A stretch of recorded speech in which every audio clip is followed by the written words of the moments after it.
नमस्कार। जय गुरुदेव। आइए सुनते हैं युगऋषि वेदमूर्ति तपोनिष्ठ परम पूज्य गुरुदेव पंडित श्रीराम शर्मा आचार्य जी द्वारा लिखित पुस्तक गायत्री की उच्च स्तरीय 5 साधनाएं। सोहम साधना का तत्वज्ञान और विधि विधान। जीवात्मा जिन 5 आवरणों में आबद्ध है, गायत्री उपासना में उनका दिग्दर्शन 5 कोशों के रूप में कराया जाता है। गायत्री को कहीं कहीं पंचमुखी चित्रित किया जाता है। उसका अभिप्राय यही है कि आत्मा 5 आवरणों से ढका हुआ है। जो उन्हें समझ लेता है, उनका अनावरण कर लेता है, वो आत्मसत्ता भगवती गायत्री का साक्षात्कार करता है। इसी श्रृंखला की पुस्तक गायत्री पंचमुखी और एकमुखी में इस पर विस्तृत प्रकाश डाला गया है। साधना विधान का जिक्र आने पर ये कहा गया है कि ये उच्च स्तरीय साधनाएं हैं। यद्यपि साधक को सामान्य उपासक की अपेक्षा अत्यधिक और शीघ्र लाभान्वित करती हैं, तथापि ये पूर्णतः निरापद नहीं। कुछ विधान तो ऐसे होते हैं जो परमाणु विखंडन की तरह क्षण भर में अद्भुत शक्ति का भंडार उपलब्ध करा देने वाले हैं। पर विज्ञान के विद्यार्थी जानते होंगे कि मैडम क्यूरी की मृत्यु ऐसे ही एक कठिन प्रयोग करते समय हो गई थी। उच्च स्तरीय साधनाओं की इसी कठिनाई को पार करने के लिए प्राचीन काल से आरण्यक परंपरा रही है। उच्च स्तरीय साधना के इच्छुक इन आरण्यकों में रहकर योग्य मार्गदर्शकों के सानिध्य संरक्षण में ये साधनाएं संपन्न किया करते थे। ये परंपरा आज यद्यपि रही नहीं, तथापि वो स्थान अपने स्थान पर ज्यों के त्यों है। आज न तो उस तरह के आरण्यक रहे, न मार्गदर्शक सद्गुरु। इस तरह की सुयोग कहीं उपलब्ध भी हों तो इस व्यस्त और अभावग्रस्त युग में हर किसी को इतना समय और सुविधा भी नहीं रहती कि वे दीर्घकाल तक बाहर रहकर साधनाएं कर सकें। इस कठिनाई का हल उन निरापद साधनाओं के प्रशिक्षण द्वारा किया जा रहा है जिन्हें कोई भी व्यक्ति सामान्य गृहस्थ के उत्तरदायित्वों को निभाते हुए भी घर पर ही रहकर कर सकें। 3 प्राणायामों का उल्लेख गायत्री की प्रचंड प्राण ऊर्जा पुस्तक में किया गया है। गायत्री, कुंडलिनी अथवा पंचकोशों का अनावरण नाम कोई भी लें, वस्तुतः वे सभी प्राण साधनाओं के ही पर्याय हैं। पंचाग्नि विद्या भी उसे ही कहते हैं। सावित्री साधना भी प्राण साधना का ही दूसरा नाम है। स्पष्टतः प्राणायाम साधना की भूमिका इन साधनाओं में प्रमुख रहती है। अन्य साधनाओं के 5 विधान भी ऐसे हैं जिनका अभ्यास कोई भी व्यक्ति घर पर रहकर भी कर सकता है। ये है 1. गायत्री का अजपा जप या सोहम साधना, 2. खेचरी मुद्रा, 3. शक्ति चालिनी मुद्रा, 4. त्राटक साधना तथा 5. नाद योग। इन 5 साधनाओं में सोहम साधना या हंस योग की महत्ता सर्वाधिक है। प्राणायाम के 2 आधार हैं। 1. श्वास प्रश्वास क्रिया का विशिष्ट विधि विधान, कृत्य उपकर्म द्वारा मंथन। 2. प्रचंड शक्ति द्वारा उत्पन्न चुंबकत्व के सहारे प्राण चेतना को खींचने और धारण करने का आकर्षण। मंथन और आकर्षण का द्विविध समन्वय ही प्राण योग का उद्देश्य पूरा करता है। इनमें से किसी एक को ही लेकर चला जाए तो ध्यान योग का अभीष्ट उद्देश्य पूरा न हो सकेगा। गहरी सांस लेना, डीप ब्रीदिंग, फेफड़ों का व्यायाम भी है। इसकी कई विधियां शरीर शास्त्रियों ने ढूंढ निकाली हैं और उनका उपयोग स्वास्थ्य लाभ के लिए किया है। अमुक विधि से दौड़ने से, दंड बैठक, सूर्य नमस्कार आदि क्रियाएं करने से भी यह प्रयोजन एक सीमा तक पूरा हो जाता है और फेफड़े मजबूत होने के साथ साथ स्वास्थ्य सुधारने में सहायता मिलती है।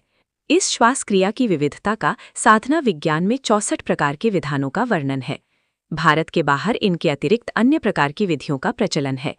ये प्राणायाम का एक भाग भी है और इससे उसका स्वास्थ्य संवर्धन वाला प्रयोजन पूरा होता है। दूसरा पक्ष संकल्प है, जिसके निमित्त अमुक मंत्रों का उच्चारण, अमुक आकृतियों का, अमुक ध्वनियों का ध्यान जोड़ा जाता है। इस ध्यान में दिव्य चेतना शक्ति के रूप में प्राण तत्व के शरीर में प्रवेश करने की आस्था विकसित की जाती है। आस्था का चुंबकत्व, संकल्प का आकर्षण मात्र कल्पना की उड़ान नहीं है। विचार विज्ञान के ज्ञाता समझते हैं कि संकल्प कितना सशक्त तत्व है। उस आधार पर समूचा मनः संस्थान, मन, बुद्धि, चित्त, अहंकार का अंतःकरण चतुष्टय काम करता है और उसी से शरीर की विविध विधा क्रियाओं की हलचलें गतिशील होती हैं। शरीर और मन के संयोग से ही कर्म बनते हैं और उन्हीं के भले बुरे परिणाम सुख दुख के, हानि लाभ के रूप में सामने आते रहते हैं। संक्षेप में यहाँ जो कुछ भी बन बिगड़ रहा है वो संकल्प का ही फल है। प्राणी अपने संकल्प के अनुरूप ही अपना स्तर बनाते, बढ़ाते और बदलते हैं। समष्टि के संकल्प से सार्वजनीन वातावरण बनता है। ब्रह्म के संकल्प से ही इस विश्व के सृजन, अभिवर्धन एवं परिवर्तन का क्रम चल रहा है। असंतुलन को संतुलन में बदलने की आवश्यकता जब ब्रह्म चेतना की होती है, तब उसका संकल्प ही अवतार रूप में प्रकट होता है और अभीष्ट प्रयोजन पूरा करके चला जाता है। योगाभ्यास में जिस श्रद्धा विश्वास को आत्मिक प्रगति का आधार स्तंभ माना गया है, वो तथ्यतः भाव भरा सुनिश्चित संकल्प भर ही है। साधनात्मक कर्मकांडों की शक्ति अधिक से अधिक 1/4 मानी जा सकती है। 3/4 सफलता तो संकल्प की प्रखरता पर अवलंबित रहती है। संकल्प शिथिल हो तो कई तरह के क्रियाकृत्य करते रहने पर भी योग साधना के क्षेत्र में कोई महत्वपूर्ण उपलब्धि अर्जित न की जा सकेगी। प्राणायाम का प्राण यह संकल्प ही है, योग कृत्य तो उसका कलेवर भर है। सफल प्राण योग के लिए जहां निर्धारित विधि विधान को तत्परतापूर्वक क्रियान्वित करना पड़ता है, वहां संकल्प को भी प्रखर रखते हुए उस साधना को सर्वांगपूर्ण बनाना पड़ता है। प्राणायामों के विधान एवं स्वरूप अनेक हैं, पर इनमें से हमें 2 ही पर्याप्त जचे हैं। एक वो जो आत्मशुद्धि के षड कर्मों में सामान्य रूप से किया जाता है, जो सर्वसुलभ और बाल कक्षा के छात्रों तक के लिए सुविधाजनक है। उसमें श्वास पर नियंत्रण किया जाता है। धीरे धीरे भरपूर श्वास खींचना, जब तक रोका जा सके उसे रोकना, धीरे धीरे वायु को बाहर निकालना और फिर कुछ समय श्वास को बाहर रोके रहना, बिना श्वास लिए ही काम चलाना। वह प्राणायाम इतना भर है। उससे मनोनिग्रह की तरह श्वास निग्रह का एक बड़ा प्रयोजन पूरा होता है। मन के निग्रह का प्राण निग्रह के साथ घनिष्ठ संबंध है। प्राण निग्रह करने के लिए प्राणायाम साधक के लिए मनोनिग्रह सरल पड़ता है। उस प्राणायाम में प्राण तत्व का शरीर में प्रवेश, स्थापना, विकास, स्थिरीकरण हो रहा है, ऐसी भावना की जाती है और ध्यान किया जाता है कि जो भी विकृतियां तीनों शरीरों में थीं, वे सभी श्वास के साथ निकलकर बाहर जा रही हैं। फेफड़े अपना कार्य संचालन करके सारे शरीर की गतिविधियों को आगे धकेलते रहने के लिए श्वास द्वारा हवा खींचते हैं। ये प्रथम चरण हुआ। दूसरे चरण में रक्तकोष्ठ प्रविष्ट वायु में से केवल ऑक्सीजन तत्व खींचते हैं और अपनी खुराक पाते हैं। ये 2 क्रियाएं शारीरिक हैं और साधारण रीति से होती रहती हैं। तीसरा चरण विशिष्ट है। संकल्प शक्ति वायु के अंतराल में घुले हुए प्राण को खींचती है। प्राण चेतन है, वो संकल्प चेतना द्वारा ही खींचा जा सकता है। प्राणायाम कर्ता का संकल्प प्राण सत्ता के अस्तित्व, उसके खींचे जाने तथा धारण किए जाने, तीनों शरीरों पर उसकी सुखद प्रतिक्रिया होने के संबंध में जितना सघन होगा, उतना ही उसका चमत्कार उत्पन्न होगा। संकल्प रहित अथवा दुर्बल धुंधली भाव संवेदना का प्राणायाम श्वास व्यायाम भर बनकर रह जाता है और उसका लाभ श्वास संस्थान तक में मिलने तक सीमित रह जाता है। यदि प्राण तत्व का चेतनात्मक लाभ उठाना हो तो उसके लिए श्वास क्रिया से भी अधिक महत्वपूर्ण प्राणायाम के लिए नितांत आवश्यक संकल्प बल को जगाया जाना चाहिए। ये निष्ठा परिपक्व की जानी चाहिए कि प्राण का आगमन, प्रवेश, कण कण में उसका संस्थापन एवं शक्ति अनुदान सुनिश्चित तथ्य है। इसमें संदेह के लिए कहीं कोई गुंजाइश नहीं है। संध्या वंदन के समय प्रयुक्त होने वाला प्राणायाम उपासना क्षेत्र में प्रवेश करने वाले प्रत्येक छात्र के लिए अनिवार्य रूप से आवश्यक है। इसके बिना मनोनिग्रह में गड़बड़ी बनी रहेगी और प्रत्याहार, धारणा एवं ध्यान के अगले चरण ठीक तरह से उठा सकना कठिन पड़ेगा। उच्च स्तरीय प्राणायामों में सोहम साधना को सर्वोपरि माना गया है, क्योंकि उसके साथ जो संकल्प जुड़ा हुआ है वो चेतना को उच्चतम स्तर तक उछाल देने में, जीव और ब्रह्म का समन्वय करा देने में विशेष रूप से समर्थ है। इतनी स्तर की भाव संवेदना और किसी प्राणायाम में नहीं है। अस्तु उसे सामान्य प्राणायामों की पंक्ति में न रखकर स्वतंत्र नाम दिया गया है। इसे हंस योग कहा गया है। हंस योग का महात्म्य, प्रयोग और परिणाम इतने विस्तारपूर्वक साधना शास्त्र में लिखा है कि उसे एक स्वतंत्र योग शाखा मानने जैसी स्थिति बन जाती है। सोहम साधना को अजपा जप अथवा प्राण गायत्री भी कहा गया है।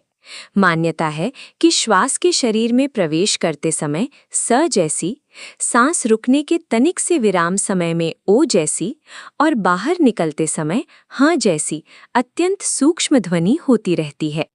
इसे श्वास क्रिया पर चिरकाल तक ध्यान केंद्रित करने की साधना द्वारा सूक्ष्म कणेंद्रिय द्वारा सुना जा सकता है। चूंकि ध्वनि सूक्ष्म है, स्थूल नहीं, इसलिए उसे अपने छेद वाले कानों से नहीं, सूक्ष्म शरीर में रहने वाली सूक्ष्म कणेंद्रिय द्वारा शब्द तन्मात्रा के रूप में ही सुना जा सकता है।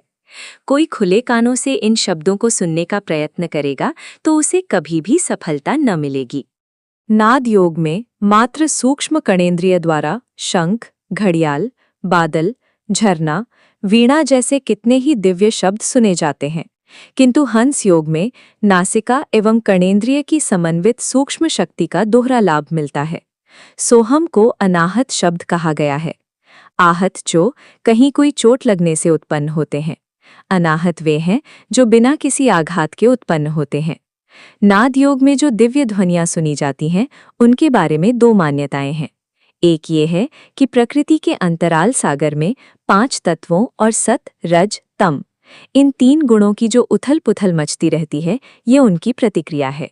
दूसरे ये माना जाता है कि शरीर के भीतर भी रक्त संचार, आकुंचन प्रकुंचन, श्वास प्रश्वास जैसी क्रियाएं अनवरत रूप से चलती रहती हैं।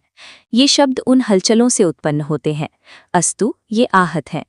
नाद योग को भी कई जगह अनाहत कहा गया है, पर आम मान्यता यही है कि वे आहत हैं। मुख से जो शब्द उत्पन्न होते हैं, वे भी ओंठ, जीभ, कंठ, तालु आदि अवयवों की मांसपेशियों की उठक-पटक से उत्पन्न होते हैं, अस्तु जब भी आहत है। आहत से अनाहत का महत्व अधिक माना गया है। अनाहत ब्रह्म चेतना द्वारा निश्चित और आहत प्रगतिगत हलचलों से उत्पन्न होते हैं, अस्तु उनका महत्व भी ब्रह्म और प्रकृति की तुलना जैसा ही न्यूनाधिक है। तत्वदर्शियों का मत है कि जीवात्मा के गहन अंतराल में उसकी आत्मबोध प्रज्ञा स्वयमेव जगी रहती है और उसी स्फुरणा से सोहम का आत्मबोध अजपा जाप बनकर स्वसंचालित बना रहता है। संस्कृत भाषा के स, अहम शब्दों से मिलकर सोहम का आविर्भाव माना जाता है। वहाँ व्याकरण शास्त्र की संधि प्रक्रिया के झंझट में पड़ने की जरूरत नहीं है। जो सनातन ध्वनियाँ चल रही हैं, वे व्याकरण शास्त्र के अनुकूल हैं या नहीं, ये सोचना व्यर्थ है। देखना इतना भर है कि इस सनातन शब्द संचार का क्या अर्थ बैठता है। सो अर्थात वह अर्थात परमात्मा, अहम अर्थात जीवात्मा, दोनों का समन्वय सोहम। आत्मा और परमात्मा एक है, ये अद्वैत सिद्धांत का समर्थन है।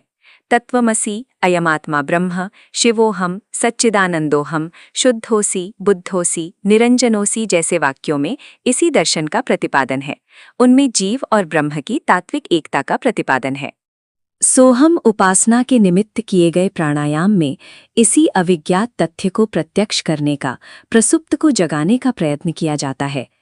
जीव अपने आप को शरीर मान बैठा है, उसी की सुविधा एवं प्रसन्नता की बात सोचता है, उसी के लाभ प्रयत्नों में संलग्न रहता है। काया के साथ जुड़े हुए व्यक्ति और पदार्थ ही उसे अपने लगते हैं और उसी सीमित संबंध क्षेत्र तक ममत्व को सीमित करके अन्य सबको पराया समझता रहता है। अपनों के लाभ के लिए परायों को हानि पहुंचाने में उसे संकोच नहीं होता। यही है मायामग्न, भवबंधनों में जकड़े हुए मोहग्रस्त जीव की स्थिति। इसी में बंधे रहने के कारण उसे स्वार्थ के, व्यर्थ के, अनर्थ के कामे में संलग्न रहना पड़ता है। यही स्थिति प्राणी को अनेकानेक आधि व्याधियों में उलझाती और शोक संताप के गर्त में धकेलती है। इससे बचा और उबरा जाए, इसी समस्या को हल करने के लिए आत्मज्ञान एवं साधना विज्ञान का ढांचा खड़ा किया गया है।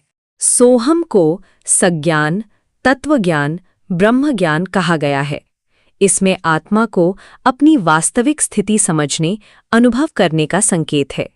वो परमात्मा मैं ही हूँ, इस तत्वज्ञान में माया मुक्ति स्थिति की शर्त जुड़ी हुई है। नर कीट, नर पशु और नर पिशाच जैसी निकृष्ट परिस्थितियों में घिरी अहंता के लिए इस पुनीत शब्द का प्रयोग नहीं हो सकता। ऐसे तो रावण, कंस, हिरण्यकश्यपु जैसे अहंकारग्रस्त आतताई ही लोगों के मुख से अपने को ईश्वर कहलाने के लिए बाधित करते थे। अहंकार उन्मत्त मनःस्थिति में वे अपने को वैसा समझते भी थे, पर इससे बना क्या? उनका अहंकार ही ले डूबा। सोहम साधना में 5 तत्वों और 3 गुणों से बने घिरे शरीर को ईश्वर मानने के लिए नहीं कहा गया है। ऐसी मान्यता तो उल्टा अहंकार जगा देगी और उत्थान के स्थान पर पतन का नया कारण बनेगी। ये दिव्य संकेत आत्मा के शुद्ध स्वरूप का विवेचन है। वो वस्तुतः ईश्वर का अंश है। समुद्र और लहरों की, सूर्य और किरणों की, मटाकाश और घटाकाश की, ब्रह्मांड और पिंड की, आग और चिंगारी की उपमा देकर परमात्मा और आत्मा की एकता का प्रतिपादन करते हुए मनीषियों ने यही कहा है कि मल आवरण विक्षेपों से, कषाय कल्मशों से मुक्त हुआ जीव वस्तुतः ब्रह्म ही है। दोनों की एकता में व्यवधान मात्र अज्ञान का है। ये अज्ञान ही अहंता के रूप में विकसित होता है और संकीर्ण स्वार्थपरता में निमग्न होकर व्यर्थ चिंतन तथा अनर्थ कार्य में निरत रहकर अपनी दुर्गति अपने आप बनाता है। साधना का उद्देश्य मनः क्षेत्र में भरी कुंठाओं और शरीर क्षेत्र में अभ्यस्त कुत्साओं के निराकरण के अतिरिक्त और कुछ नहीं है। सर्वतोमुखी निर्मलता का अभिवर्धन ही ईश्वर प्राप्ति की दिशा में बढ़ने वाला महान प्रयास माना गया है। सोहम साधना की प्रतिक्रिया यही होनी चाहिए। ईश्वर अंश जीव अविनाशी की उक्ति धर्मशास्त्रों में अनेक स्थानों पर लिखी पाई जाती है, अनेक धर्मोपदेशकों द्वारा आए दिन सुनी जाती है। उसे सामान्य बुद्धि जानती और मानती भी है, पर इतने भर से बनता कुछ नहीं। यह मान्यता अंतःकरण के गहनतम स्तर की गहराई तक उतरनी चाहिए। गहन आस्था बनकर प्रतिष्ठापित होने वाली श्रद्धा ही अंतःप्रेरणा बनती है और उसी के धकेले हुए मस्तिष्क तथा शरीर रूपी सेवकों को कार्यशील होना पड़ता है। सोहम तत्वज्ञान यदि अंतरात्मा की प्रखर श्रद्धा के रूप में विकसित हो सके तो उसका परिणाम सुनिश्चित रूप में दिव्य जीवन जैसा कायाकल्प बनकर सामने आना चाहिए। तब व्यक्ति को उसी स्तर पर सोचना होगा जिस स्तर पर ईश्वर सोचता है, और वही करना होगा जो ईश्वर करता है। एकता की स्थिति में दोनों का स्वरूप भी एक हो जाता है। नाला जब गंगा में मिलता है और बूंद समुद्र में घुलती है तो दोनों का स्वरूप एवं स्तर एक हो जाता है। ब्रह्म भाव से जगा हुआ जीव अपने चिंतन और कर्म क्षेत्र में सुविकसित स्तर का देव मानव ही दृष्टिगोचर होता है। कुंडलिनी जागरण के लिए प्रयुक्त होने वाली सोहम साधना अजपा गायत्री के विज्ञान एवं विधान के समन्वय को हंस योग कहते हैं। हंस योग साधना का महत्व और प्रतिफल बताते हुए योग विद्या के आचार्यों ने कहा है, सर्वेषु देहेषु व्यारतो वर्तते यथा ह्यग्निः काष्ठेषु तिलेषु तैलमिव तम विदित्वा मृत्युमत्येति। हंसोपनिषद का 5वां मंत्र। जिस प्रकार काष्ठ में अग्नि और तिलों में तेल रहता है, उसी प्रकार समस्त वेदों में हंस ब्रह्म रहता है। जो उसे जान लेता है सो मृत्यु से छूट जाता है। सोहम ध्वनि को निरंतर करते रहने से उसका एक शब्द चक्र बन जाता है जो उलटकर हंस सदृश प्रतिध्वनित होता है। इसी आधार पर उस साधना का एक नाम हंस योग भी रखा गया है।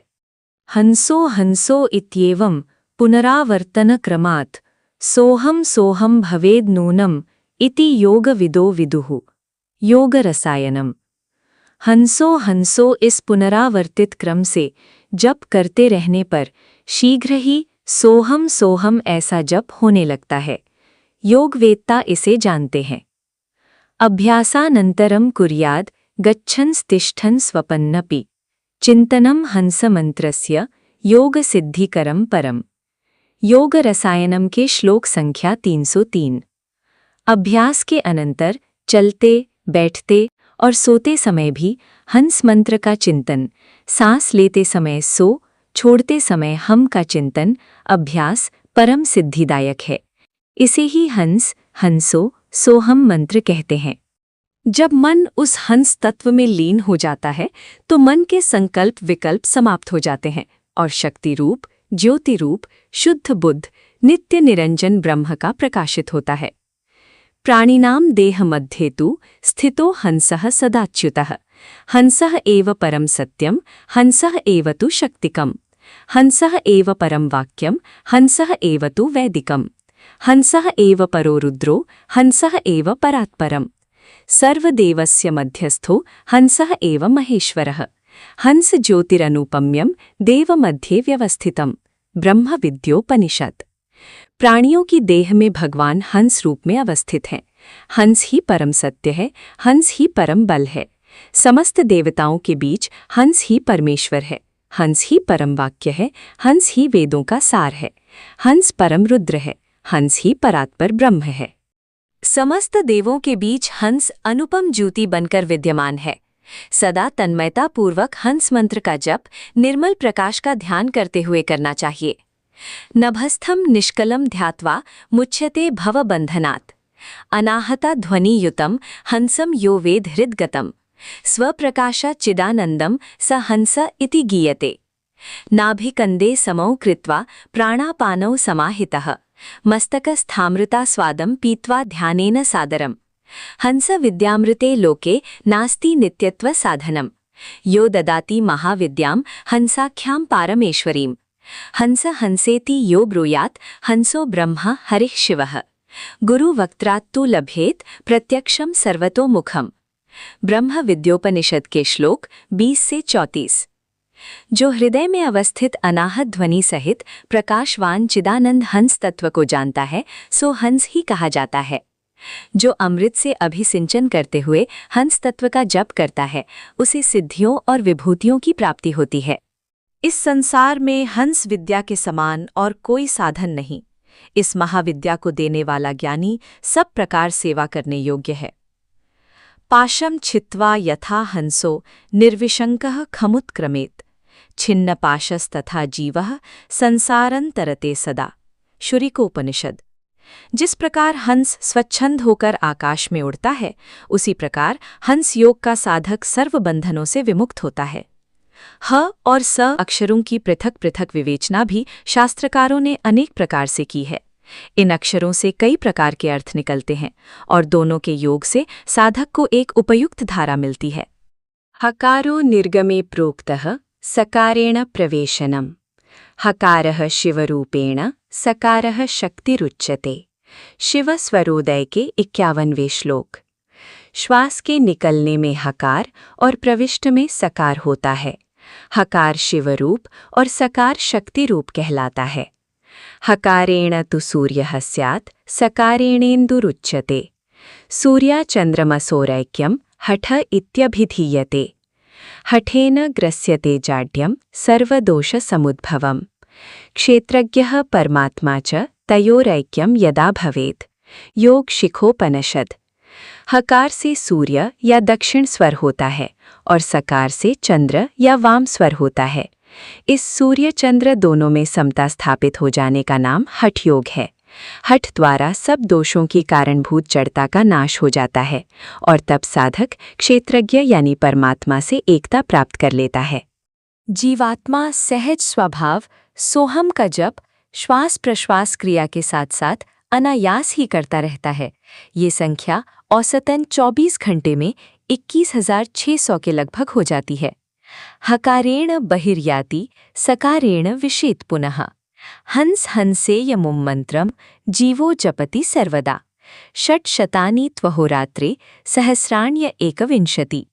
एतत् संख्यान्वितं मंत्रम जीवो जपति सर्वदा। गोरख संहिता के प्रथम भाग के श्लोक 42 और 43। ये जीव हकार की ध्वनि से बाहर आता है और सकार की ध्वनि से भीतर जाता है। इस प्रकार वो सदा हंस हंस जप करता रहता है। इस तरह एक दिन एक रात में जीव 21,600 मंत्र सदा जपता रहता है। संस्कृत व्याकरण के आधार पर सोहम का संक्षिप्त रूप ओम हो जाता है। सकारम च हकारम च लोपयित्वा प्रयोजयेत् संधि च पूर्वरूपाख्याम ततोऽसौ प्रणवो भवेत्। सोहम पद में सकार और हकार का लोप करके संधि योजना करके वो प्रणव ओमकार रूप हो जाता है। हंस योग के अभ्यास का असाधारण महत्व है। उसे कुंडलिनी जागरण साधना का तो एक अंग ही माना गया है। विभर्ति कुंडली शक्तिरात्मानम हंस्याश्रिता तंत्रसार। कुंडलिनी शक्ति आत्मक्षेत्र में हंसारूढ़ होकर विचरती है। गायत्री का वाहन हंस कहा गया है। ये पक्षी विशेष न होकर हंस योग ही समझा जाना चाहिए।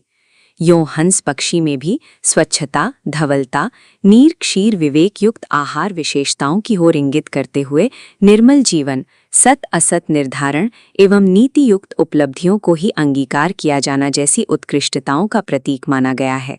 किंतु तात्विक दृष्टि से गायत्री से हंस वादिता होना उसकी प्राप्ति के लिए हंस योग की सोहम की साधना का निर्देश माना जाना ही उचित है। देहो देवालयः प्रोक्तो जीवो नाम सदा शिवः त्यजेदज्ञाननिर्माल्यं सोहम भावेन पूजयेत्। प्रपंचतंत्र। देह देवालय है। इसमें जीव रूप में शिव विराजमान है।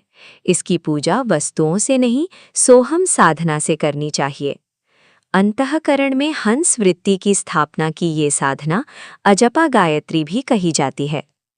अजपा गायत्री का महत्व बताते हुए शास्त्रकार कहते हैं, अजपा नाम गायत्री ब्रह्म विष्णु महेश्वरी अजपाम जपते यस्ताम पुनर्जन्म न विद्यते। अग्निपुराण के दूसरे अध्याय के चौथे खंड का 26वां श्लोक। अजपा गायत्री ब्रह्मा विष्णु रुद्र की शक्तियों से परिपूर्ण है। इसका जप करने वाले का पुनर्जन्म नहीं होता है। अजपा नाम गायत्री योगिनां मोक्षदायिनी अस्याः संकल्प मात्रेण सर्व पापैः प्रमुच्यते। गोरक्ष पद्धति के प्रथम शतक का 44वां श्लोक। इसका नाम अजपा गायत्री है, जो कि योगियों के लिए मोक्ष को देने वाली है। इसके संकल्प मात्र से सब पापों से छुटकारा हो जाता है। अनया सदृशी विद्या अनया सदृशो जपः अनया सदृशम जानम न भूतम न भविष्यति। गोरक्ष पद्धति के प्रथम शतक का 45वां श्लोक। इसके समान न कोई विद्या है, न इसके समान कोई ज्ञान ही भूत भविष्यकाल में हो सकता है। अजया नाम गायत्री योगी नाम मोक्षदा सदा। शिव स्वरोदय। अजपा गायत्री योगियों के लिए मोक्ष देने वाली है। श्वास लेते समय सो ध्वनि का और छोड़ते समय हम ध्यान के प्रवाह को सूक्ष्म श्रवण शक्ति के सहारे अंतः भूमिका में अनुभव करना, यही है संक्षेप में सोहम साधना। वायु जब छोटे छिद्र में होकर वेगपूर्वक निकलती है तो घर्षण के कारण ध्वनि प्रवाह उत्पन्न होता है। बांसुरी से स्वर लहरी निकलने का यही आधार है। जंगलों में जहां बांस बहुत उगे होते हैं, वहां अक्सर बांसुरी जैसी ध्वनियां सुनने को मिलती हैं।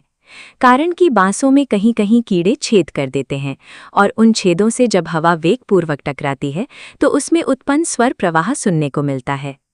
वृक्षों से टकराकर जब द्रुत गति से हवा चलती है तब भी सनसनाहट सुनाई पड़ती है। ये वायु के घर्षण की ही प्रतिक्रिया है। नासिका छिद्र भी बांसुरी के छिद्रों की तरह हैं। उनकी सीमित परिधि में होकर जब वायु भीतर प्रवेश करेगी तो वहां स्वभावतः ध्वनि उत्पन्न होगी। साधारण श्वासोच्छ्वास के समय भी वह उत्पन्न होती है, पर इतनी धीमी रहती है कि कानों के छिद्र उन्हें सरलतापूर्वक नहीं सुन सकते। प्राण योग की साधना में गहरे श्वासोच्छ्वास लेने पड़ते हैं। प्राणायाम का मूल स्वरूप ही यह है कि श्वास जितनी अधिक गहरी, जितनी मंद गति से ली जा सके लेनी चाहिए और फिर कुछ समय भीतर रोककर धीरे धीरे उस वायु को पूरी तरह खाली कर देना चाहिए। गहरी और पूरी सांस लेने में स्वभावतः नासिका छिद्रों से टकराकर उत्पन्न होने वाला ध्वनि प्रवाह और भी अधिक तीव्र हो जाता है। इतने पर भी वह ऐसा नहीं बन पाता कि खुले कानों से उसे सुना जा सके। कर्णेंद्रियों की सूक्ष्म चेतना में ही उसे अनुभव किया जा सकता है। चित्त को श्वसन क्रिया पर एकाग्र करना चाहिए और भावना को इस तरह की बनाना चाहिए कि उसे श्वास लेते समय सो शब्द के ध्वनि प्रवाह की मंद अनुभूति होने लगे। उसी प्रकार जब सांस छोड़ना पड़े तो ये मान्यता परिपक्व करनी चाहिए कि हम ध्वनि प्रवाह विनिर्मित हो रहा है। आरंभ में कुछ समय ये अनुभूति इतनी स्पष्ट नहीं होती, किंतु क्रम और प्रयास जारी रखने पर कुछ ही समय उपरांत इस प्रकार का ध्वनि प्रवाह अनुभव में आने लगता है और उसे सुनने में न केवल चित्त ही एकाग्र होता है, वरन आनंद का अनुभव होता है। सो का तात्पर्य परमात्मा और हम का जीव चेतना समझा जाना चाहिए। निखिल विश्व ब्रह्मांड में संव्याप्त महाप्राण नासिका द्वारा हमारे शरीर में प्रवेश करता है और अंग प्रत्यंग में जीव कोश तथा नाड़ी तंत्र में प्रवेश करके उसको अपने संपर्क संसर्ग का लाभ प्रदान करता है। ये अनुभूति सो शब्द ध्वनि के साथ अनुभूति भूमिका में उतरनी चाहिए और हन शब्द के साथ जीव भाव द्वारा इस काय कलेवर पर से अपना कब्जा छोड़कर चले जाने की मान्यता प्रगाढ़ की जानी चाहिए। प्रकारांतर से परमात्म सत्ता का अपने शरीर और मनः क्षेत्र पर आधिपत्य स्थापित हो जाने की ही यह धारणा है। जीव भाव अर्थात स्वार्थवादी संकीर्णता, काम क्रोध लोभ मोह भरी मद मत्सरता, अपने को शरीर या मन के रूप में अनुभव करते रहने वाली आत्मा की दिग्भ्रांत स्थिति का नाम ही जीव भूमिका है। इस भ्रम जंजाल भरे जीव भाव को हटा दिया जाए तो फिर अपना विशुद्ध अस्तित्व ईश्वर के अविनाशी अंश आत्मा के रूप में ही शेष रह जाता है। काय कलेवर के कण कण पर परमात्मा के शासन की स्थापना और जीव धारण की बेदखली, यही है सोहम साधना का तत्वज्ञान। श्वास प्रश्वास क्रिया के माध्यम से सो और हम ध्वनि के सहारे इसी भाव चेतना को जागृत किया जाता है कि अपना स्वरूप ही बदल रहा है। अब शरीर और मन पर से लोभ मोह का, वासना तृष्णा का आधिपत्य समाप्त हो रहा है और उसके स्थान पर उत्कृष्ट चिंतन एवं आदर्श कर्तृत्व के रूप में ब्रह्म सत्ता की स्थापना हो रही है। शासन परिवर्तन जैसी ये भाव भूमिका है, जिसमें अनधिकारी, अनाचारी शासन सत्ता का तख्ता उलटकर उस स्थान पर सत्य, न्याय और प्रेम के संविधान वाली धर्म सत्ता का राज्याभिषेक किया जाता है। सोहम साधना इसी अनुभूति स्तर को क्रमशः प्रगाढ़ करती चली जाती है और अंतःकरण ये अनुभव करने लगता है कि अब उस पर असुरता का नियंत्रण नहीं रहा, उसका समग्र संचालन देव सत्ता द्वारा किया जा सकता है। श्वास ध्वनि ग्रहण करते समय सो और निकालते समय हम की धारणा में लगना चाहिए। प्रयत्न करना चाहिए कि इन शब्दों के आरंभ में अति मंद स्तर की होने वाली अनुभूति में क्रमशः प्रखरता आती चली जाए। चिंतन का स्वरूप ये होना चाहिए कि सांस में घुले हुए भगवान अपनी समस्त विभूतियों और विशेषताओं के साथ काया कलेवर में भीतर प्रवेश कर रहे हैं। ये प्रवेश मात्र आवागमन नहीं है, वरन प्रत्येक अवयव पर सघन आधिपत्य बन रहा है। एक एक करके शरीर के भीतरी प्रमुख अंगों के चित्र की कल्पना करनी चाहिए और अनुभव करना चाहिए कि उसमें भगवान की सत्ता चिरस्थायी रूप से समाविष्ट हो गई। हृदय, फुफ्फुस, आमाशय, आंतें, गुर्दे, जिगर, तिल्ली आदि में भगवान का प्रवेश हो गया। रक्त के साथ प्रत्येक नस, नाड़ी और कोशिकाओं पर भगवान ने अपना शासन स्थापित कर लिया। बाह्य अंगों ने, 5 कर्मेंद्रियों और 5 ज्ञानेंद्रियों ने भगवान के अनुशासन में रहना और उसका निर्देश पालन करना स्वीकार कर लिया। जीभ वही बोलेगी जो ईश्वरीय प्रयोजनों की पूर्ति में सहायक हो। देखना, सुनना, बोलना, चलना आदि इंद्रियजन्य गतिविधियां दिव्य निर्देशों का ही अनुगमन करेंगी। ज्ञानेंद्रिय का उपयोग वासना के लिए नहीं, मात्र ईश्वरीय प्रयोजनों के लिए अनिवार्य आवश्यकता का धर्म संकट सामने आ खड़ा होने पर ही किया जाएगा। हाथ पांव मानवोचित कर्तव्य पालन के अतिरिक्त ऐसा कुछ न करेंगे जो ईश्वरीय सत्ता को कलंकित करता हो। मस्तिष्क ऐसा कुछ न सोचेगा जिसे उच्चादर्शों के प्रतिकूल ठहराया जा सके।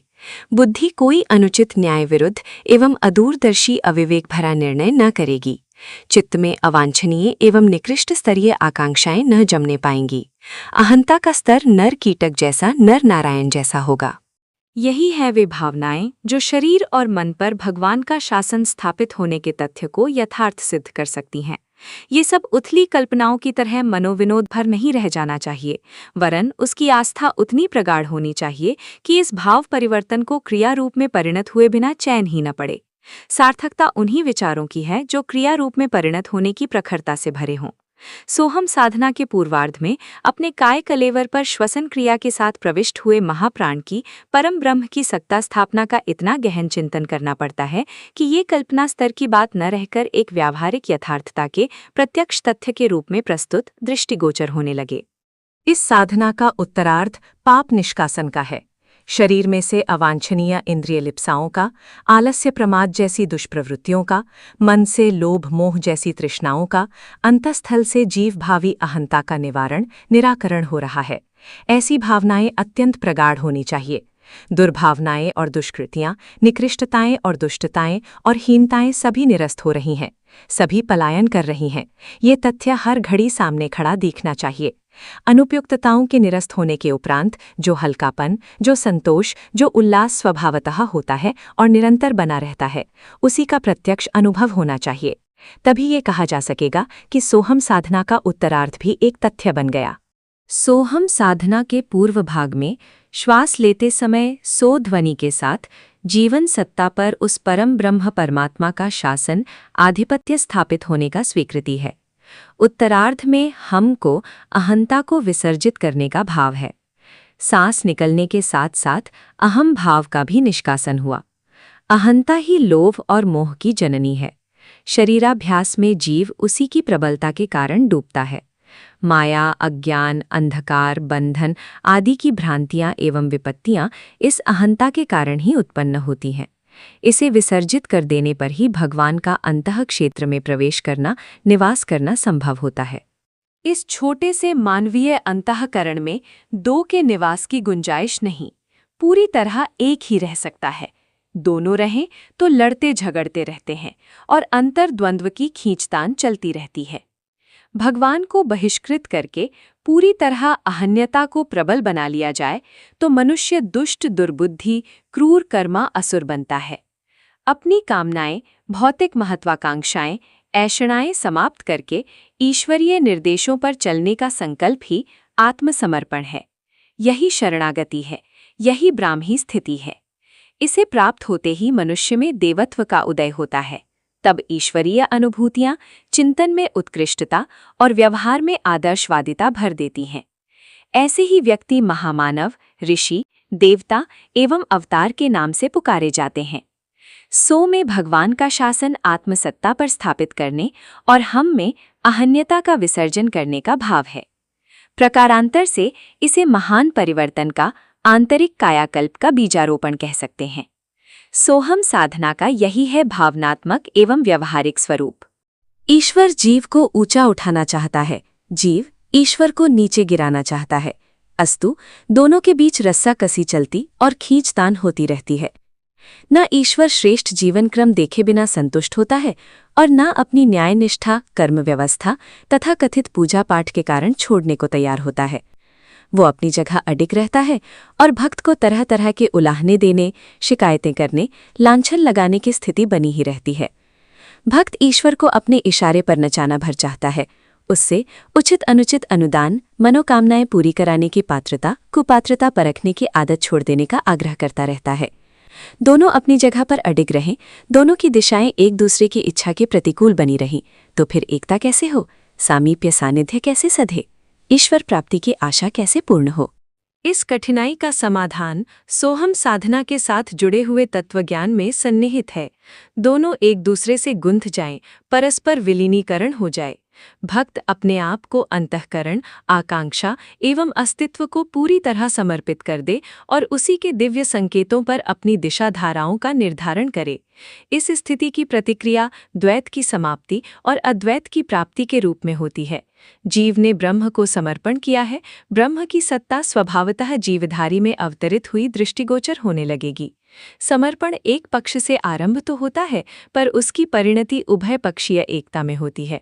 यही प्रेम योग का रहस्य है, यही भक्त के भगवान बनने का तत्वज्ञान है। ईंधन जब अग्नि को समर्पण करता है तो वो भी ईंधन न रहकर आग बन जाता है। बूंद जब समुद्र में विलीन होती है तो उसकी तुच्छता असीम विशालता में परिणत हो जाती है। नमक और पानी, दूध और चीनी जब मिलते हैं तो दोनों की पृथकता समाप्त होकर सघन एकता बनकर उभरती है। यही है वेदांत अनुमोदित जीवन लक्ष्य की पूर्ति, परम पद की प्राप्ति। इसी स्थिति को अद्वैत कहते हैं। शिवोहम सच्चिदानंदोहम तत्वमसि अयमात्मा ब्रह्म की अनुभूति इसी सर्वोत्कृष्ट अंतः स्थिति पर पहुँचे हुए साधक को होती है। इसी को ईश्वर प्राप्ति, आत्म साक्षात्कार एवं ब्रह्म आदि नामों से पूर्णता के रूप में कहा गया है। खेचरी मुद्रा की प्रतिक्रिया और उपलब्धि। उच्च स्तरीय साधनाओं में खेचरी मुद्रा को रसानुभूति का, दिव्य आनंद का मूल स्रोत माना गया है। ये मुख्यतः जीभ और तालु गह्वर की साधना है। इस साधना में लंबी जिह्वा का बड़ा महत्व होता है। इसलिए खेचरी मुद्रा की साधना के लिए हठयोगी जीभ को लंबी करके काक चक्षु तक पहुंचाने के लिए जिह्वा पर काली मिर्च, शहद, घृत का लेपन करके उसे थन की तरह दोहते, खींचते और लंबी करने का प्रयत्न करते हैं। जीभ की नीचे वाली पतली त्वचा को काटकर अधिक पीछे तक मुड़ सकने योग्य उसे बनाया जाता है। ये दोनों ही क्रियाएं सर्वसाधारण के उपयुक्त नहीं है। इनमें तनिक भी भूल होने से जिह्वा तंत्र ही नष्ट हो सकता है अथवा दूसरी अन्य विपत्तियां आ सकती हैं। अस्तु यदि सर्वजनीन एवं जोखिम रहित उपासनाएं अभीष्ट हों तो शारीरिक अवयवों पर अनावश्यक दबाव न डालकर सारी प्रक्रिया को ध्यानपरक, भावना मूलक ही रखना होगा। खेचरी मुद्रा का भाव पक्ष ही वस्तुतः उस प्रक्रिया का प्राण है। मस्तिष्क मध्य को, ब्रह्मरंध्र अवस्थित सहस्रार को अमृत कलश माना गया है और वहां से सोमरस स्रवित होते रहने का उल्लेख है। जिह्वा को जितनी सरलतापूर्वक पीछे तालु से सटाकर जितना पीछे ले जा सकना हो उतना पीछे ले जाना चाहिए। काक चंचू से बिल्कुल न सट सके, कुछ फासले पर रह जाए तो भी हर्ज नहीं है। तालु और जिह्वा को इस प्रकार सटाने के उपरांत ध्यान किया जाना चाहिए कि तालु छिद्र से अमृत का सूक्ष्म स्राव टपकता है और जिह्वा इंद्रिय के गहन अंतराल में रहने वाली रस तन्मात्रा द्वारा उसका पान किया जा रहा है। इसी संवेदना के अमृतपान को सोमरस पान की अनुभूति कहते हैं। प्रत्यक्षतः कोई मीठी वस्तु खाने आदि जैसा कोई स्वाद तो नहीं आता, पर कई प्रकार के दिव्य रसास्वादन उस अवसर पर हो सकते हैं। ये इंद्रिय अनुभूतियां मिलती हों तो हर्ज नहीं, पर वे आवश्यक या अनिवार्य नहीं है। मुख्य तो वो भाव पक्ष है जो इस आस्वादन के बहाने गहन रस संवेदना से सिक्त रहता है। यही आनंद और उल्लास की अनुभूति खेचरी मुद्रा की मूल उपलब्धि है। देवी भागवत पुराण में महाशक्ति की वंदना करते हुए उसे कुंडलिनी और खेचरी मुद्रा से संबंधित बताया गया है। तालुस्था त्वं सदाधारा बिंदुस्था बिंदु मालिनी मूले तु कुंडलिनी शक्तिर व्यापिनी केश मूलका। श्रीमद् देवी भागवत पुराण के 12वें स्कंध के 5वें अध्याय का 22वां श्लोक। अमृतधारा सोम सावित्री खेचरी रूप तालु में, भ्रूमध्य भाग आज्ञा चक्र में बिंदुमाला और मूलाधार चक्र में कुंडलिनी बनकर आप ही निवास करती है और प्रत्येक रोमाकूप में विद्यमान है। शिव संहिता में प्रसुप्त कुंडलिनी का जागरण करने के लिए खेचरी मुद्रा का अभ्यास आवश्यक बताते हुए कहा गया है। तस्मात् सर्वप्रयत्नेन प्रबोधयितुमीश्वरीं ब्रह्मरंध्र मुखे सुप्ताम मुद्राभ्यासम समाचरेत। शिव संहिता के 4थे अध्याय का 23वां श्लोक। इसलिए साधक को ब्रह्मरंध्र के मुख में रास्ता रोके सोती पड़ी कुंडलिनी को जागृत करने के लिए सब प्रकार से सब प्रयत्न करना चाहिए और खेचरी मुद्रा का अभ्यास करना चाहिए। कभी-कभी खेचरी मुद्रा के अभ्यास काल में कई प्रकार के रसों के आस्वादन जैसी झलक भी मिलती है। कई बार रोमांच जैसा होने लगता है, पर ये सब आवश्यक या अनिवार्य नहीं। मूलोद्देश्य तो भावानुभूति ही है। अमृतास्वादनं पश्चात् जिह्वाग्रे संप्रवर्तते रोमांचश्च तथानन्दः प्रकर्षेणोपजायते। योग रसायनम के श्लोक संख्या 255। जिह्वाग्रय में अमृत सा सुस्वाद अनुभव होता है और रोमांच तथा आनंद उत्पन्न होता है। प्रथमं लवणं पश्चात् क्षारं क्षीरोपमं ततः द्राक्षारससमं पश्चात् सुधासारमयं ततः। योग रसायनम। खेचरी मुद्रा के समय उस रस का स्वाद पहले लवण जैसा, फिर क्षार जैसा, फिर दूध जैसा, फिर द्राक्षारस जैसा और तदुपरांत अनुपम सुधा रस सा अनुभव होता है। आदौ लवणक्षारं च ततस्तिक्तकषायकं नवनीतं घृतं क्षीरं दधितक्रमधूनि च द्राक्षारसं च पीयूषं जायते रसनोदकम्। घेरंड संहिता के 3य उपदेश के श्लोक 31 और 32। खेचरी मुद्रा में जिह्वा को क्रमशः नमक, क्षार, तिक्त, कषाय, नवनीत, घृत, दूध, दही, द्राक्षारस, पीयूष जल जैसे रसों की अनुभूति होती है। अमृता स्वादनाद् देहो योगिनो दिव्यताम यात जरारोग विनिर्मुक्तश्चिरं जीवति भूतले। योग रसायनम। भावनात्मक अमृतोपम स्वाद मिलने पर योगी के शरीर में दिव्यता आ जाती है और वह योग तथा जीर्णता से मुक्त होकर दीर्घकाल तक जीवित रहता है। ये योग सूत्र में खेचरी मुद्रा से अणिमादि सिद्धियों की प्राप्ति का उल्लेख है। तालु मूलोर्ध्व भागे महज्योतिर्विद्यते तद्दर्शनात् अणिमादि सिद्धि। तालु के ऊर्ध्व भाग में महाज्योति स्थित है, उसके दर्शन से अणिमादि सिद्धियां प्राप्त होती हैं। घेरंड संहिता में इस खेचड़ी मुद्रा का प्रतिफल इस प्रकार बताया गया है। न च मूर्छा क्षुधा तृष्णा नैवालस्यं प्रजायते न च रोगो जरा मृत्युः देवदेहं प्रवद्यते। घेरंड संहिता के 3य उपदेश का 28वां श्लोक। खेचड़ी मुद्रा की निष्णात देवदेह को मूर्छा, क्षुधा, तृष्णा, आलस्य, रोग, जरा मृत्यु का भय नहीं रहता। लावण्यम च भवेद गात्रे समाधि जायते ध्रुवम कपालवक्त्र संयोगे रसना रसम माप्नुयात। घेरंड संहिता के 3य उपदेश का 30वां श्लोक। शरीर सौंदर्यवान बनता है, समाधि का आनंद मिलता है, रसों की अनुभूति होती है। खेचड़ी मुद्रा सब प्रकार से श्रेयस्कर है। जरा मृत्यु गदघ्नो यः खेचरीं वेत्ति भूतले ग्रंथतश्चार्थतश्चैव तदभ्यास प्रयोगतः तं मुने सर्वभावेन गुरुं मत्वा समाश्रयेत्। योग कुंडल्योपनिषद के 2य अध्याय के श्लोक 3 और 4। जो महापुरुष ग्रंथ से अर्थ से और अभ्यास प्रयोग से जरा मृत्यु व्याधि निवारक खेचरी विद्या को जानने वाला है, उसी गुरु के पास सर्वभाव से आश्रय ग्रहण कर इस विद्या का अभ्यास करना चाहिए। खेचरी मुद्रा से अनेक शारीरिक, मानसिक, सांसारिक एवं आध्यात्मिक लाभों के उपलब्ध होने का शास्त्रों में वर्णन है।